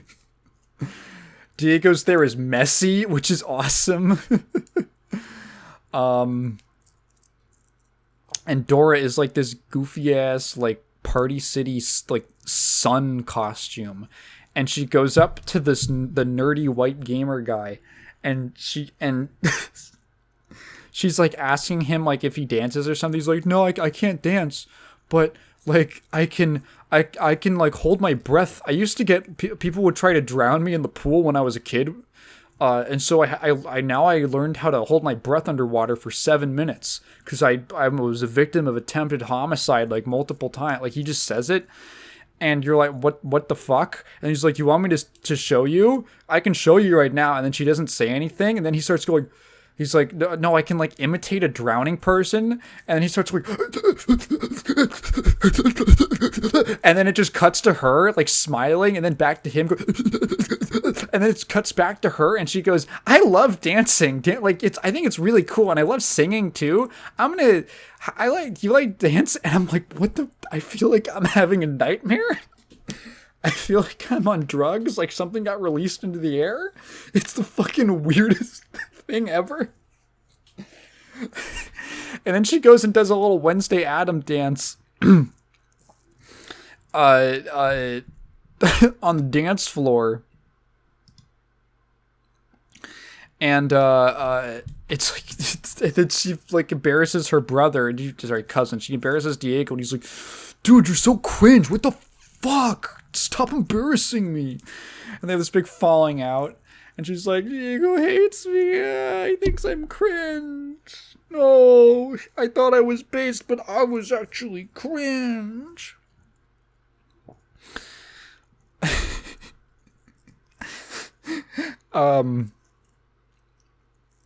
So the plot like actually kicks off when they're at like the Smithsonian, or they're at like some history museum for an exhibit, and they have to do a scavenger hunt, and all of the established characters so far, Dora, Diego, Smart Girl, and Nerd Guy, are in a group together. And they're looking for like an ancient thing. They're looking for like what's the oldest thing that's on display in the museum. And you have to find it and write it down for your scavenger hunt thing. And she meets someone who's like, hey, I heard about your scavenger hunt. I can actually show you the oldest thing we have in our basement. It's down in our basement if you really want that credit. And she's just talking to this strange woman at the museum, and Dora's like, wow, you can do that for me? That would be awesome. And she goes down there alone without anyone, and then gets like, what happened? She gets like fucking chloroformed. and she gets dumped into a box with her like all of her group mates, so that I guess there can't be any witnesses or something like that. And they get like human trafficked to Peru. What the fuck is happening? So they get trafficked to Peru because there's these, they call them mercenaries. They're trying to find her parents so that they can lead them to Parapata. I'm going to say it like that every time. So that they can get all the gold for themselves. and they're using Dora as like a hostage to lead them to her parents. And it's super, like, it's really weird. So there's this whole escape thing where there's this guy who shows up who I'm like, that's gonna be like a twist villain, right? Because there's no way, because it's too weird, the circumstances that he shows up, that he happens to be exactly on, like, the airfield where the mercenaries are picking her up. and they make this whole getaway, and during which the mercenaries call Swiper the fox, and he is just a CG animated cartoon fox wearing a bandana and gloves. And he talks. And this is like a thing that's in the movie that's real. Like in the intro, I was like, oh, all that stuff, that's just imagination, and maybe there's gonna be like a stand-in, like there's gonna be a fox that steals something, or maybe there'll be like a human character who fills in for the Swiper role, or his nickname is Swiper. That's what I was kind of thinking during the movie.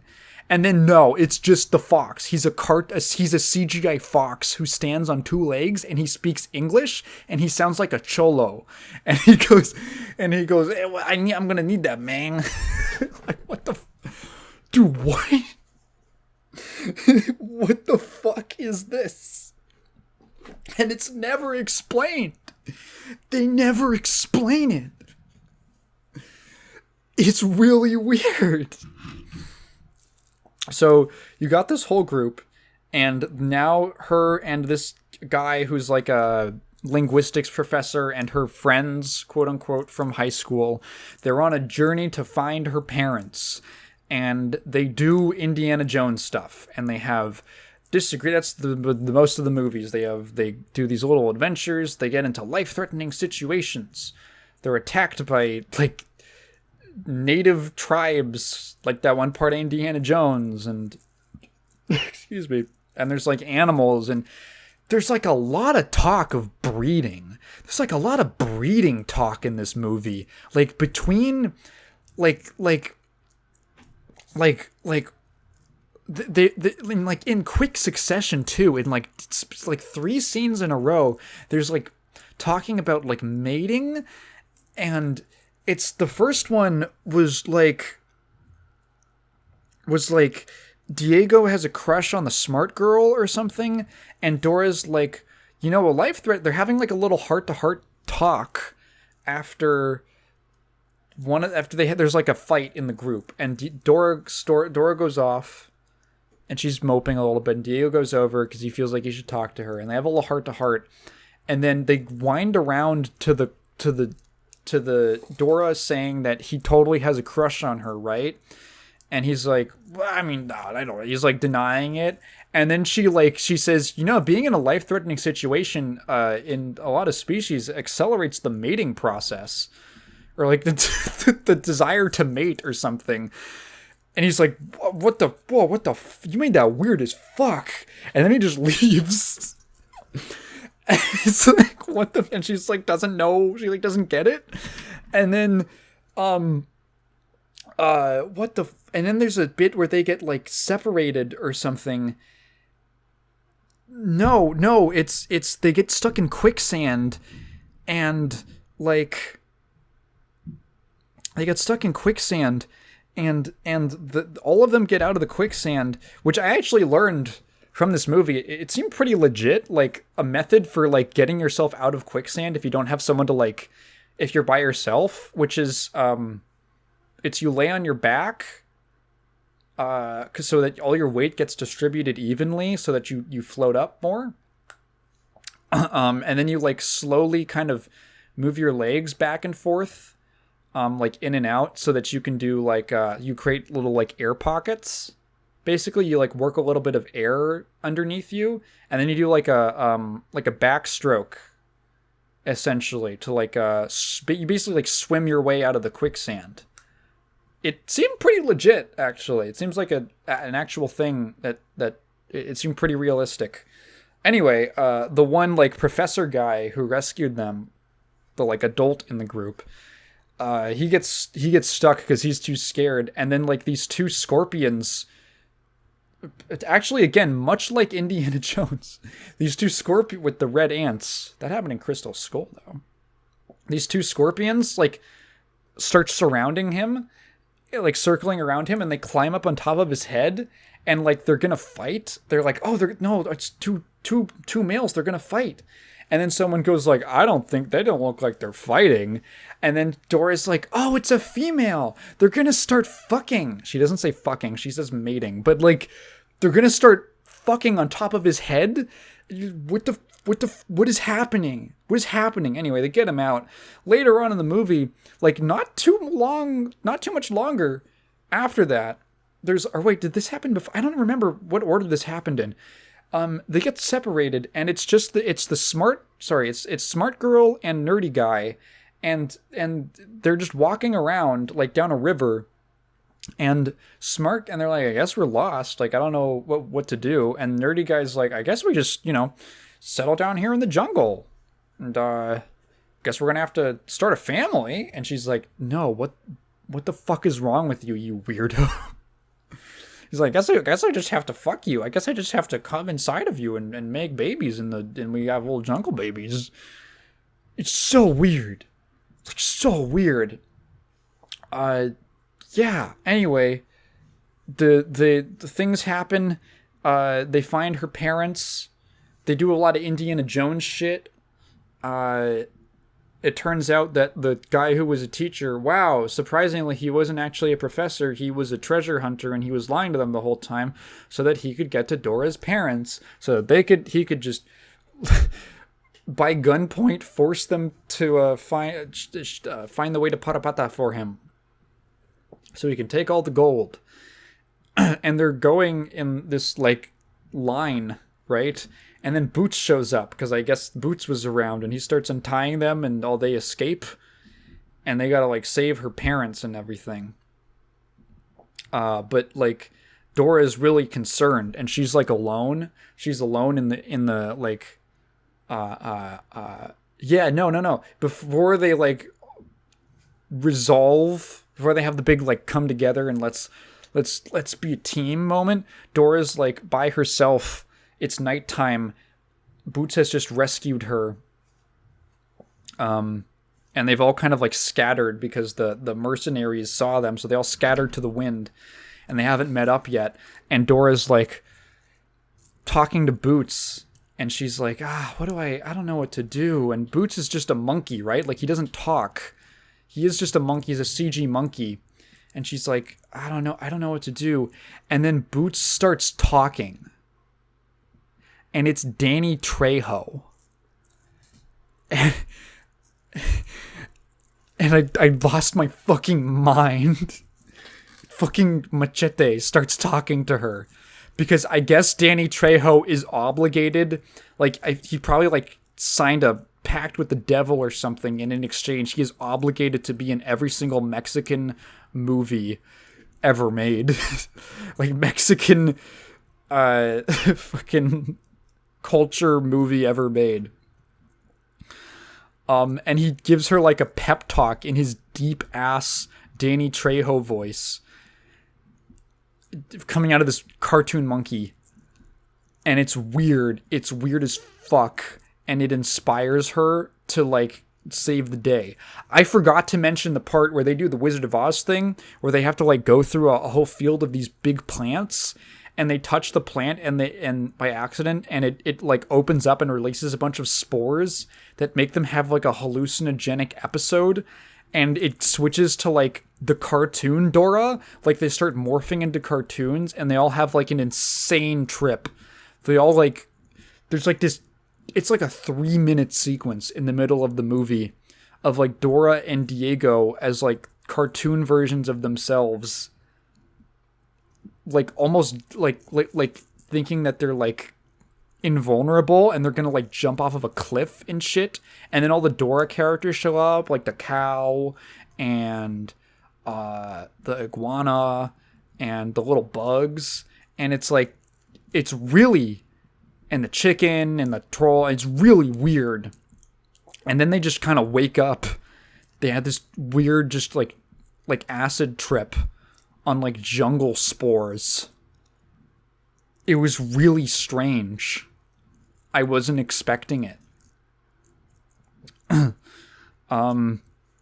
Yeah, and then the end of the movie is literally just The Last Crusade, where, I guess, mild spoilers for the end of The Last Crusade. You should have watched Indiana Jones and The Last Crusade when I made that podcast segment about it, because it's a good movie. It's literally the same thing of like the climax of that that film, where like the main characters have to go through this whole series of like deadly trials. And then it clears the way. After they solve it, it clears the way for the villain to come through. And then there's like a final test at the end, which is like, it's like a riddle based off of like, it's some like moral lesson or something like that. And the villain steps up and he assumes that he knows what it is, but he picks the wrong thing, because he's like greedy and shitty. And then dies for it. So he doesn't die in this one. He gets close. He gets put in like a precarious situation. He survives at the end, but he gets like captured by like tribal peoples.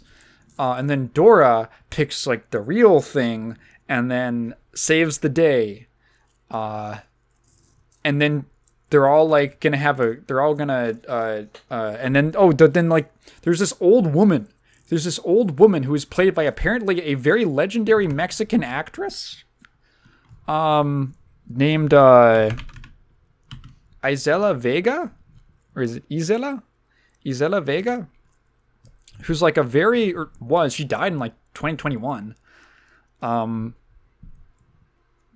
Very famous Mexican actress and like director who plays this old like sage woman, and then she shows back up later during the scene, and she has this bizarre transformation sequence like Sailor Moon, where she turns like gold, and then the gold like it literally looks like a Kamen Rider transformation sequence, and the gold like CGI sparkles off of her, and she's like a younger, I guess, hotter woman. Played by Korianka Kilchair,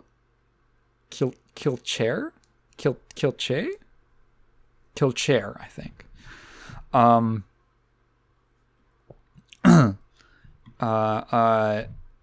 Yeah, she's 33. She's a very attractive 33-year-old lady.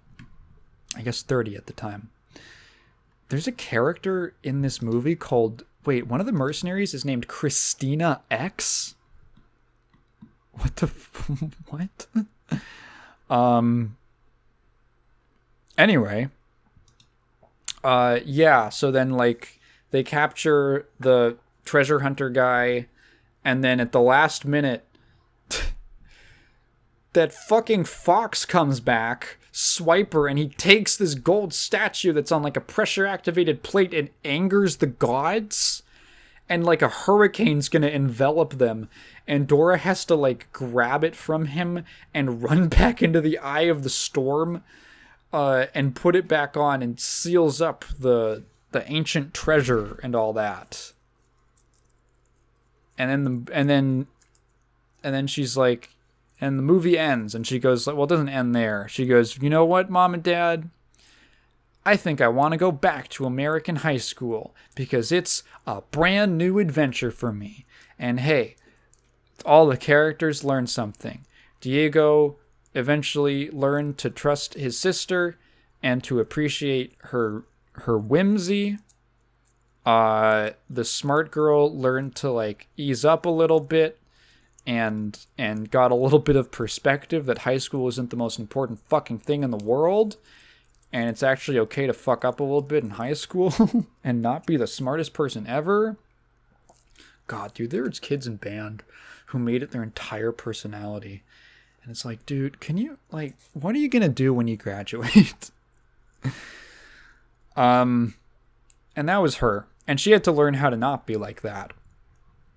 Nerdy guy, I don't know, I guess got a little self-confidence. And then Dora learned to embrace new experiences and all that, and that being herself is okay. And what else happened? It's pretty much it. Yeah. That's it. It was a weird movie. It was a very weird film. Shockingly enjoyable, fun to watch in some parts, and also fun to laugh at in other parts. I don't know if I would call it a great movie, but I had a good time watching it, which at least counts for something. It was much better. It was like we went into this thinking that it was going to be a slog, and we were just going to have to like endure like an hour and 40 minutes of it's like the Dora movie, like what? And then it ended up being a lot more interesting than I assumed it would be, with a lot of twists that didn't feel like the regular twists of like, we're going to throw in like a risque joke for the parents. There's like genuinely weird stuff, genuinely strange stuff in this film. Tom Wheeler is a weird... Wait, Tom Wheeler was screenplay was by Nicholas Stoller and Matthew Robinson. What else have they done? Stoller.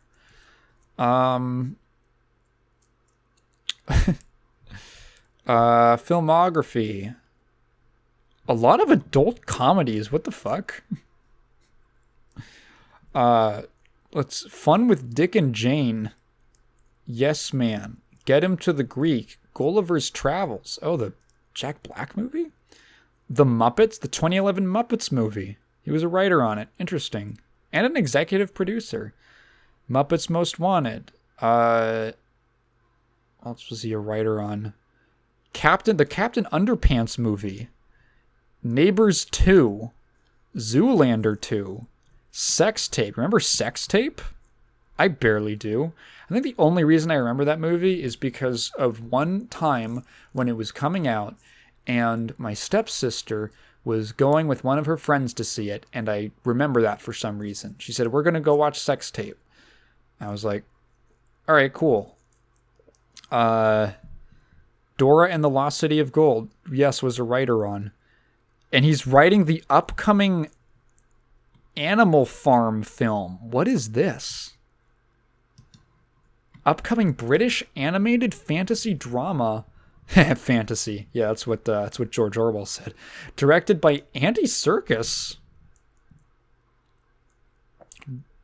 Oh, is he playing the animals in his little suit? Odd. Interesting. Apparently this thing's been in the works since 2011. That's interesting. Well, Animal Farm is a great book. Hopefully, how many Animal Farm adaptations are there? Hang on. Animal Farm adaptations. Because it's not like a terribly difficult thing to adapt. Adaptations. There was an animated film in 1954. There's obviously a bunch of plays. Modern Dance. That seems like it. That's good. That's kind of surprising. I would imagine. What are the big like dystopian novels that have been? George, man, it's weird. I can't think of that many. Like, I was thinking like, is it just because George Orwell dystopia isn't fun or something like that? It's not like Hunger Games where you can be like a heroic rebel. The thing about George Orwell's dystopia, as this thing about dystopian fiction. So in George Orwell, I was like comparing George Orwell to Aldous Huxley, Brave New World. George Orwell dystopian fiction is the system has been manipulated in such a way that it is literally impossible to be a good person. You are literally trapped in a system where in order to even try to make any kind of change, you have to do horrible, horrible things. Brutal, awful things. You get into that in, not so much in Animal Farm, but in 1984 you get into that. And then Brave New World, Aldous Huxley, is a system where you are so pampered by society and so placated with like worldly pleasures that you have no desire to change the system. Which, like, neither of those are very fun. I'm surprised there haven't been more adaptations of those stories, which is weird because I mean, like, I think about them and like they're like everyone reads those books. I feel like in high school I did. I read Animal Farm. I read all three of those for either middle school or high school.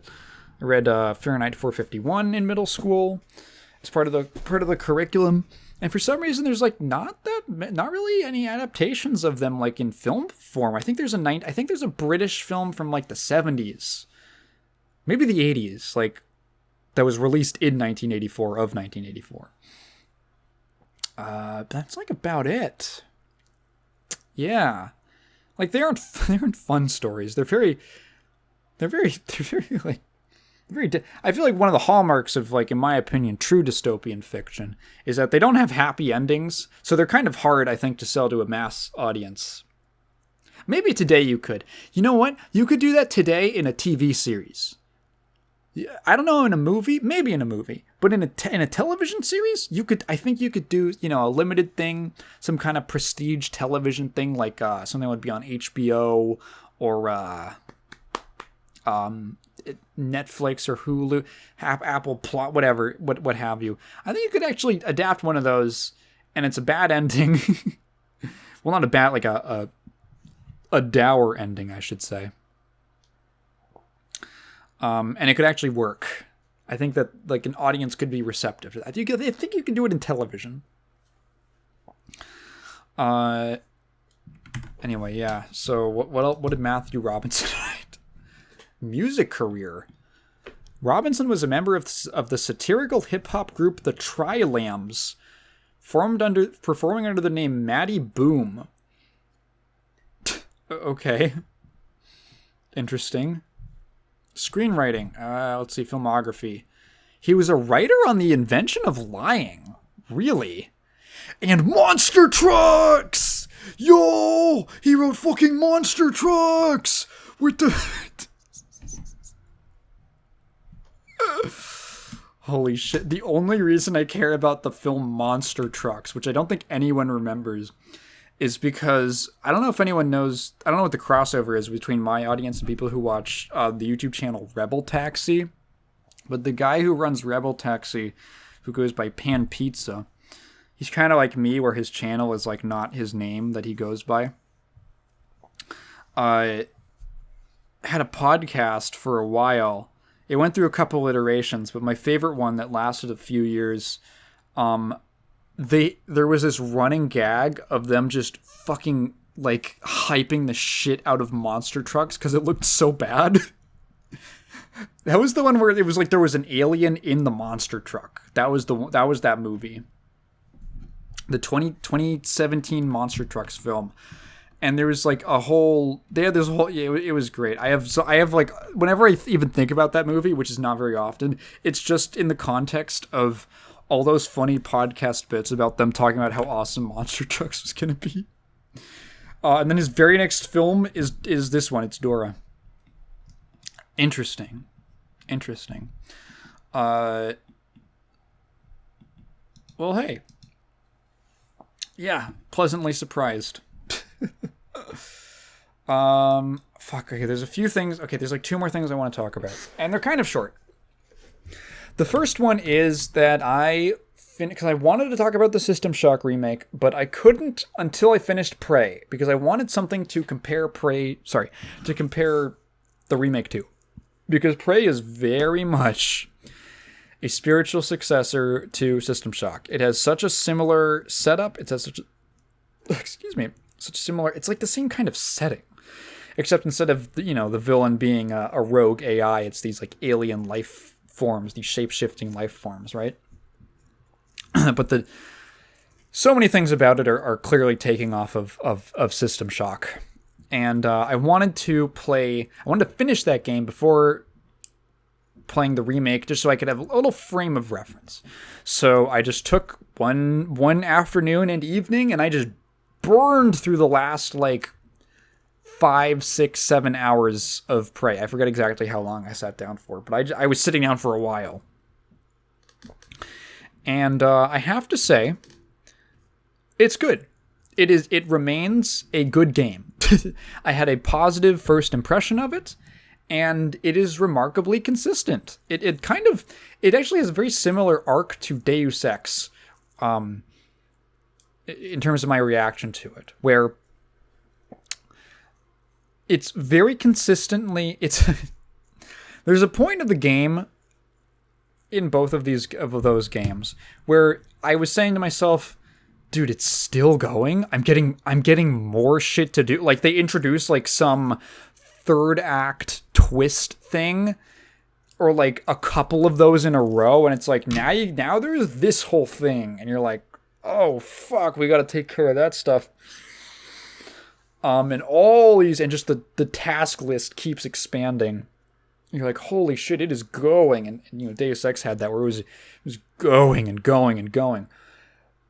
But quality-wise, it remained pretty consistent. And I have to say the same goes for Prey. I really liked how towards the end of that game, the last 20-ish%, it starts picking up really fast. Like, a lot of the game is these kind of spaced out. It's like, this is an immersive sim thing where they give you a general goal. Get to this thing, find this thing, do this thing. And there's not like a very specific way you have to do it. It's sort of open-ended. It's a little relaxed, even. And that's because they want you to play around with the systems. They want you to explore. They want you to find an alternate pathway to get to somewhere. They want you to use an ability in a cool way to traverse the environment. They want you to engage with the systems. They're systems-heavy games, and that's what I love about them. All of these different systems interacting with each other. I recently saw a video called, like, it's by Polygon, who, their video division is great. For whatever, as much everyone complains about their articles, Polygon's videos are their YouTube channel is actually really quality. They had a thing about, like, it's called, like, Zelda's new thing is actually an old thing. And it's how Tears of the Kingdom is very much taking from immersive sims. And I saw that and I was like, wow, I don't care about Zelda, but that's pretty cool. So, like, it's these kind of, like, spaced out, like, there's the main quest, right? And those tasks are kind of spaced out a little bit. Like, I don't know how to describe. When I say spaced out, I mean you're doing a lot of, like, side quests in between them, and you're doing a lot of other. There's a lot of other stuff for you to take up your time, and it's not like the most like pressing thing in the world. Eventually, you start figuring out, like, routes that you can take to, like, okay, I can take care of, like, this quest, this, like, objective, these two side objectives on the way to the main one, kind of thing. And then towards, like, the last 20% of the game, once you hit, like, a certain point, stuff starts going down and it starts accelerating. And now it's like main quest, main quest, main quest, main quest. Like snap, snap, snap, snap, snap. And I was finishing, like, a couple side quests as I was doing it, but the mood and the whole tone of the game shifts into, like, okay, it's we gotta start moving. It's crunch time. A lot of stuff, they start introducing quests that work on timers. So, like, you have 15 minutes to do this thing, or you fail it. And as I would learn later, there's a lot of things that are, like, plot important. So this game has multiple endings. It has a lot of variations in endings, depending on certain choices you make to resolve different quest lines, side quests. So doing as many side quests as you can is, like, kind of advised in this game. One, for, I guess, the story reasons, if you really care about that, but also just because it's more stuff to do and the game is fun. A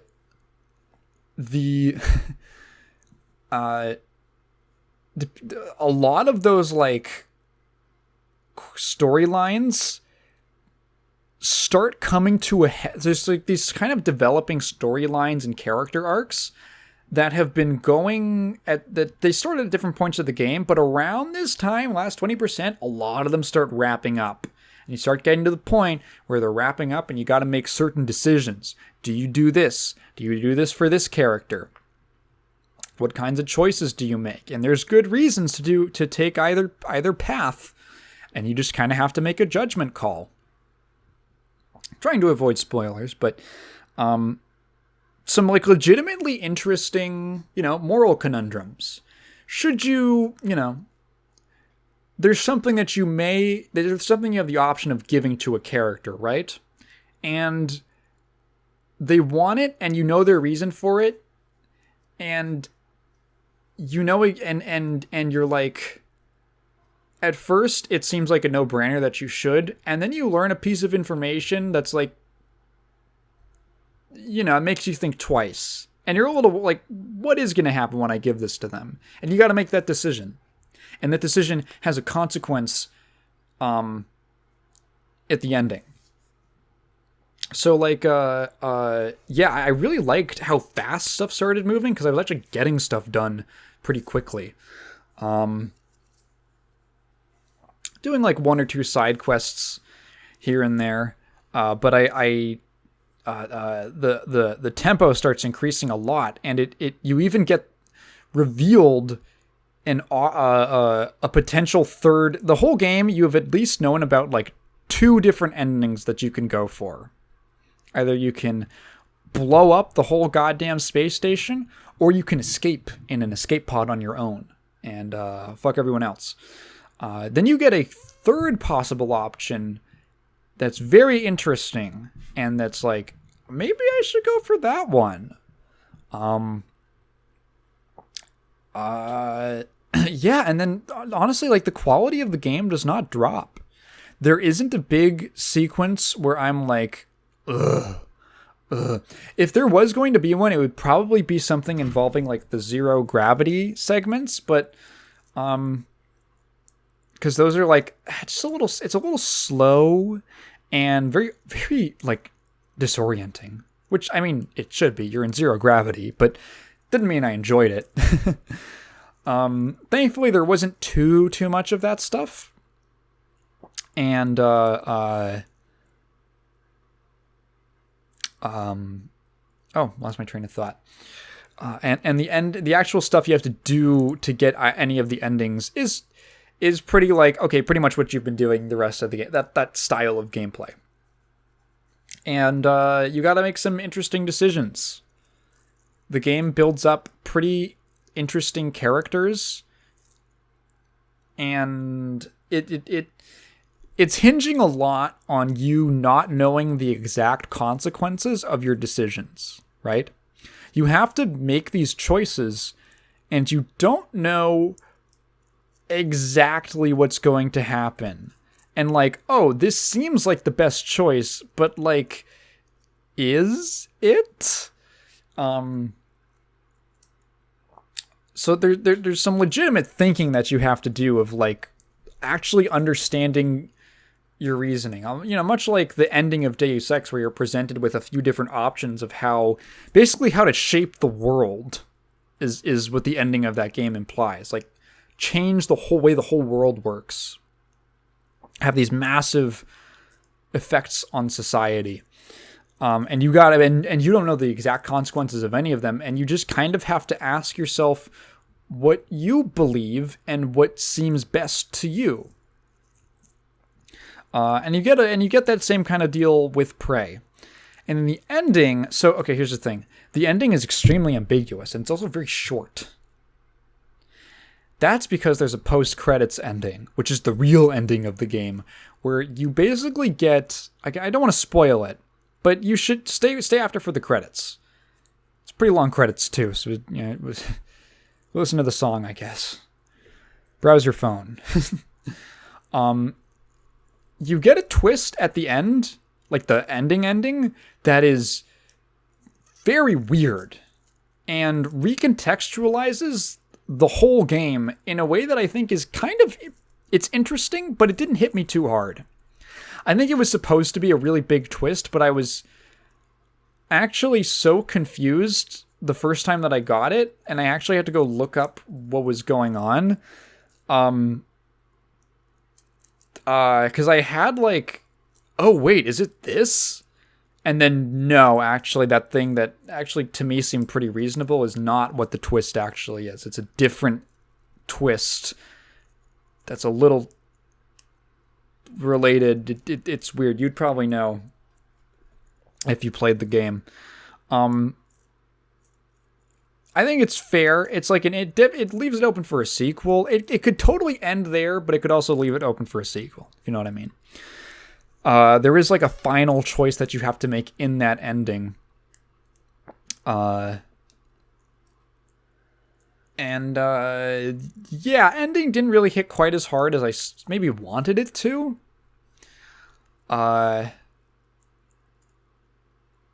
But it was fine. It wasn't disappointing. It was just kind of confusing because there's a lot you're not told. And then when you're done with it, you're like, oh, okay. I don't think they explain enough of the twist is the thing. Maybe not for my dumb little pea brain. I don't think you understand the full extent of the twist. You don't even get an idea for it until after you make that final choice. And that was when I was like, oh, that's what that means. Oh, I needed more context for what the fuck was happening. But anyway, it doesn't ruin the game by any means. I actually think it's pretty interesting. Good game. Consistently good game. Really cool systems. If I went through it again, I'd probably check out more of the Typhon-based neuromods, which I kind of avoided because they said that the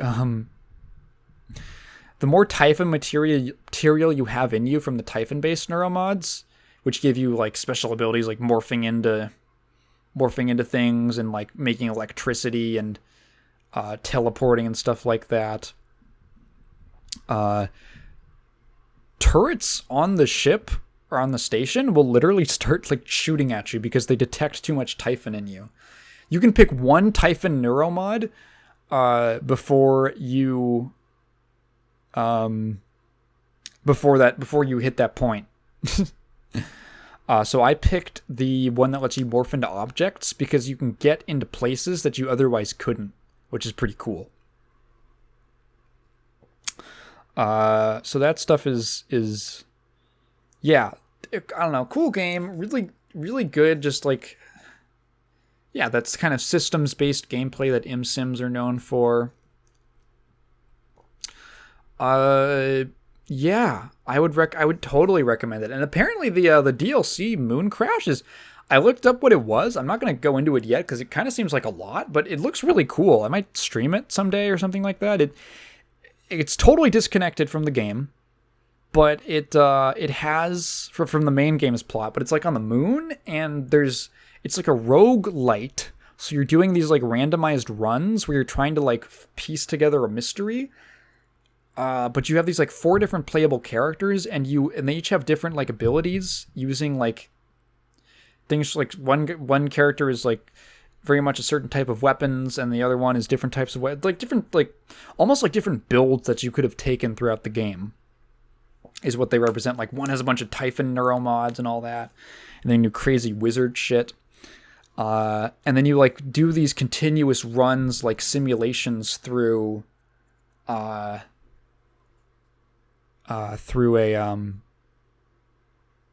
map, try and piece together a story, which sounds really cool. I've heard good things about it.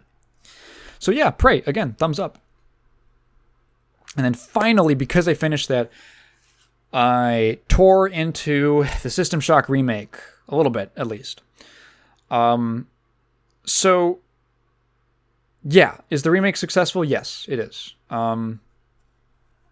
I have not quite I haven't gotten far enough into the game to know if they fixed the balance problems with some of the weapons, but I am far enough into the game to know that it has been very faithfully adapted with a few changes. I want to talk about those. So, well, first of all, I'll get out of the way the all the improvements. So yes, the game looks really cool. It has a really, really nice art style. these sort of like pixelated textures on like pretty high poly models and environments and things like that. Cool look and very realistic shaders and lighting effects, very extreme lighting effects. It's a very dark game. I had to crank the brightness while I was playing a little bit, just because I don't like being in a game where everything's dark. I just don't like straining my eyes. Oh, it kills a bit of the atmosphere. Okay, fine. I'd rather kill the atmosphere than my eyes, you know, than my vision. The game is like it is the same System Shock. It is as good as ever. It's an incredible atmospheric sci-fi horror game on a space station with a rogue AI, creepy mutants and cyborgs walking around. It was a little diminished for me in this, but that's mostly just because I played the demo very recently, so I just kind of knew where everything was. I imagine the further I get into the game, I'm gonna forget stuff, but and it's gonna come back to me, but come back to scare me. But yeah, System Shock is a great game, and now you can play it in a modern sensibility, if that makes sense. The tiniest little gripes. So there have been a few alterations to the level layouts. Oddly enough, different changes since the last demo, which I really caught me off guard because I feel like I was having a Mandela effect. Namely, okay, so light spoilers, I guess. The first level is the med bay. And towards the end of the level, so the goal here and for other parts of the game is that every level has a security level. We're going to use the word level a lot. They have a security level, and you lower the security. The security level doesn't really have like a big implication on like gameplay or something. You're not going to get like pursued extra or something like that. There aren't going to be more enemy spawns. But there are certain things that you can't get to until the security level is dropped low enough. And you lower it by destroying cameras and computer nodes that are on each level.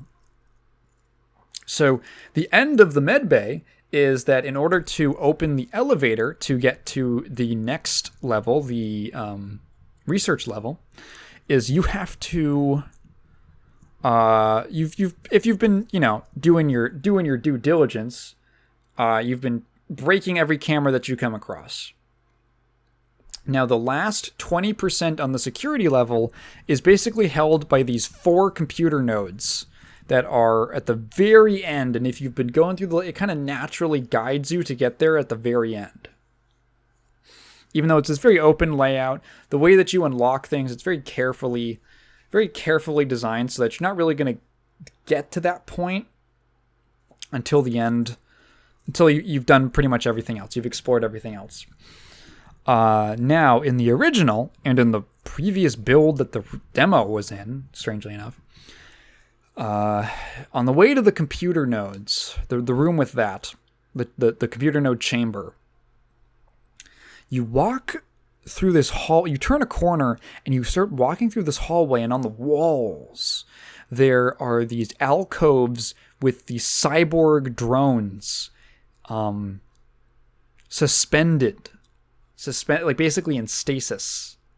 And it's such a memorable moment for me from the original, and again I was reminded of it in the demo when you're walking, because you turn the corner and you see it, you go because there's like 4 of them that you can see, and that's a lot to take on, especially at that point in the game. So you're like immediately on edge. You're immediately like, uh-oh. And then you kind of freeze a little bit, and then you realize that nothing's coming after you. Maybe you ducked back around the corner, nothing's coming after you. And you peek around the corner again, you realize that they're asleep. And you start slowly walking down the hallway, kind of like looking at them, like figuring out that they're in like a stasis thing, that they're deactivated at the moment. and that they're not gonna, and you're waiting, you're like taking a few steps, and like, step back. You're taking a few steps, and you're waiting to see if there's gonna be some, trigger or some flag that goes off that makes them wake up and go aggro, and it never happens. And you just slowly walk through this hallway of cyborgs in the walls. And it's a very memorable moment for me. This very, very memorable moment of like tension and not knowing what's going to happen. And just to get such a natural reaction out of the player, like I think it does for most people. You can like attack them and activate them early. Because I think you have to fight them eventually once you destroy the computer nodes. But but you don't have to. And a lot of people don't want to because they don't want to. You would rather not pick a fight with all those enemies at that point in the game. You don't want to pick a fight with that many enemies by the end of the game with all your weapons and stuff. And then it was the exact same way in the demo. And then for some reason in the final build of the remake, they have altered that section so that all of the suspended cyborgs are now in a room at the end of that hallway, and they're in the corners of the room. Before you have to open a laser wall to get to the computer chamber. And then in place of them being in the hallway, that section has been replaced with these little branching rooms that are it's a hallway that branches into these little surgery rooms that might have one cyborg guard and the cyborg surgeon, which is a pretty creepy design. I'll give them that. But it was just way less impactful. It was just a way less interesting thing. I remember you get into that room and you might have a similar reaction to those guys and to them in the corners of the room and everything, but I don't know. For me, taking that moment out was it's a bit of a bummer. I don't know if a first-time player is going to feel that at all, or if it actually has the same effect, and I'm just being a dummy because I'm mad that something got changed from my beloved original game. So I got all the way to the research level so far, and I was a little worried about. Well, I was just curious about how they would depict the other levels of the game and the very bright saturated colors that they are in. And I can confirm the research level is very red. A lot moodier and darker just because of the lighting, but the walls and the panels and everything, very red. So that's good to know. Pro tip, Tigan pro tip. If you're going to be playing this game, okay, there's a lot of items around the space station that are literally labeled as junk. They have a little parentheses junk in their item name next to what they are. You can exchange them for these. Okay. You can exchange them there's these recycling stations on some levels. There's one on the first level. There's recycling stations where you can exchange your junk for coins. These tokens. I think called tri-tokens or something. And then you can use those tokens to buy things at vending machines. So there's certain lockers that will give out ammo. You can get health and health packs, melee boosts, things like that. The pro tip is this. Junk takes up a lot of space. You have a Resident Evil attaché case style inventory with where items will take up a certain amount of space inside of it. The different amounts of space. You can rotate you can rotate them, which is nice. But that's a thing. And they take up a lot of space. You can turn those into scrap like these little scrap cubes, which are literally one square. They take up like 1 unit of space, and you can do that by just vaporizing it. You can right click on it, and you get an option that says vaporize. I wish you could like mass vaporize or have it. I wish there was an option that just had it set to like auto vaporize junk items, but unfortunately not. You have to do it manually. But man, it's a little tedious, but whatever. So yeah, pick up all the junk you can find and then immediately vaporize it into little scrap cubes.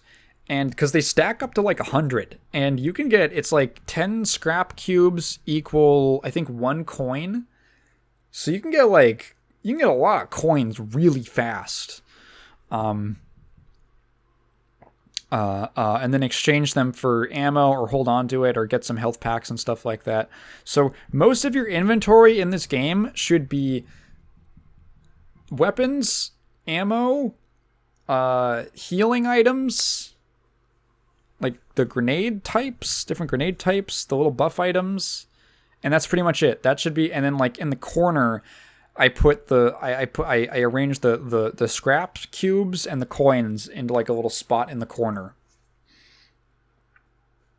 So yeah, System Shock Remake, also a thumbs up. Very positive podcast this episode. Not a lot of disappointment. My life's going great right now. So yeah, I liked it. I want to play more of it. I wanna burn through this game. The nightmare, my long national nightmare of having too many games I want to play all at the same time is almost over. Oh fuck, there's a new Vampire Survivors update tomorrow. God damn it, it's the 1.5 update. I gotta play that too. Oh, you know, my life is so difficult. Hey, well, it's been a good time. We've been going for like 2.5 hours.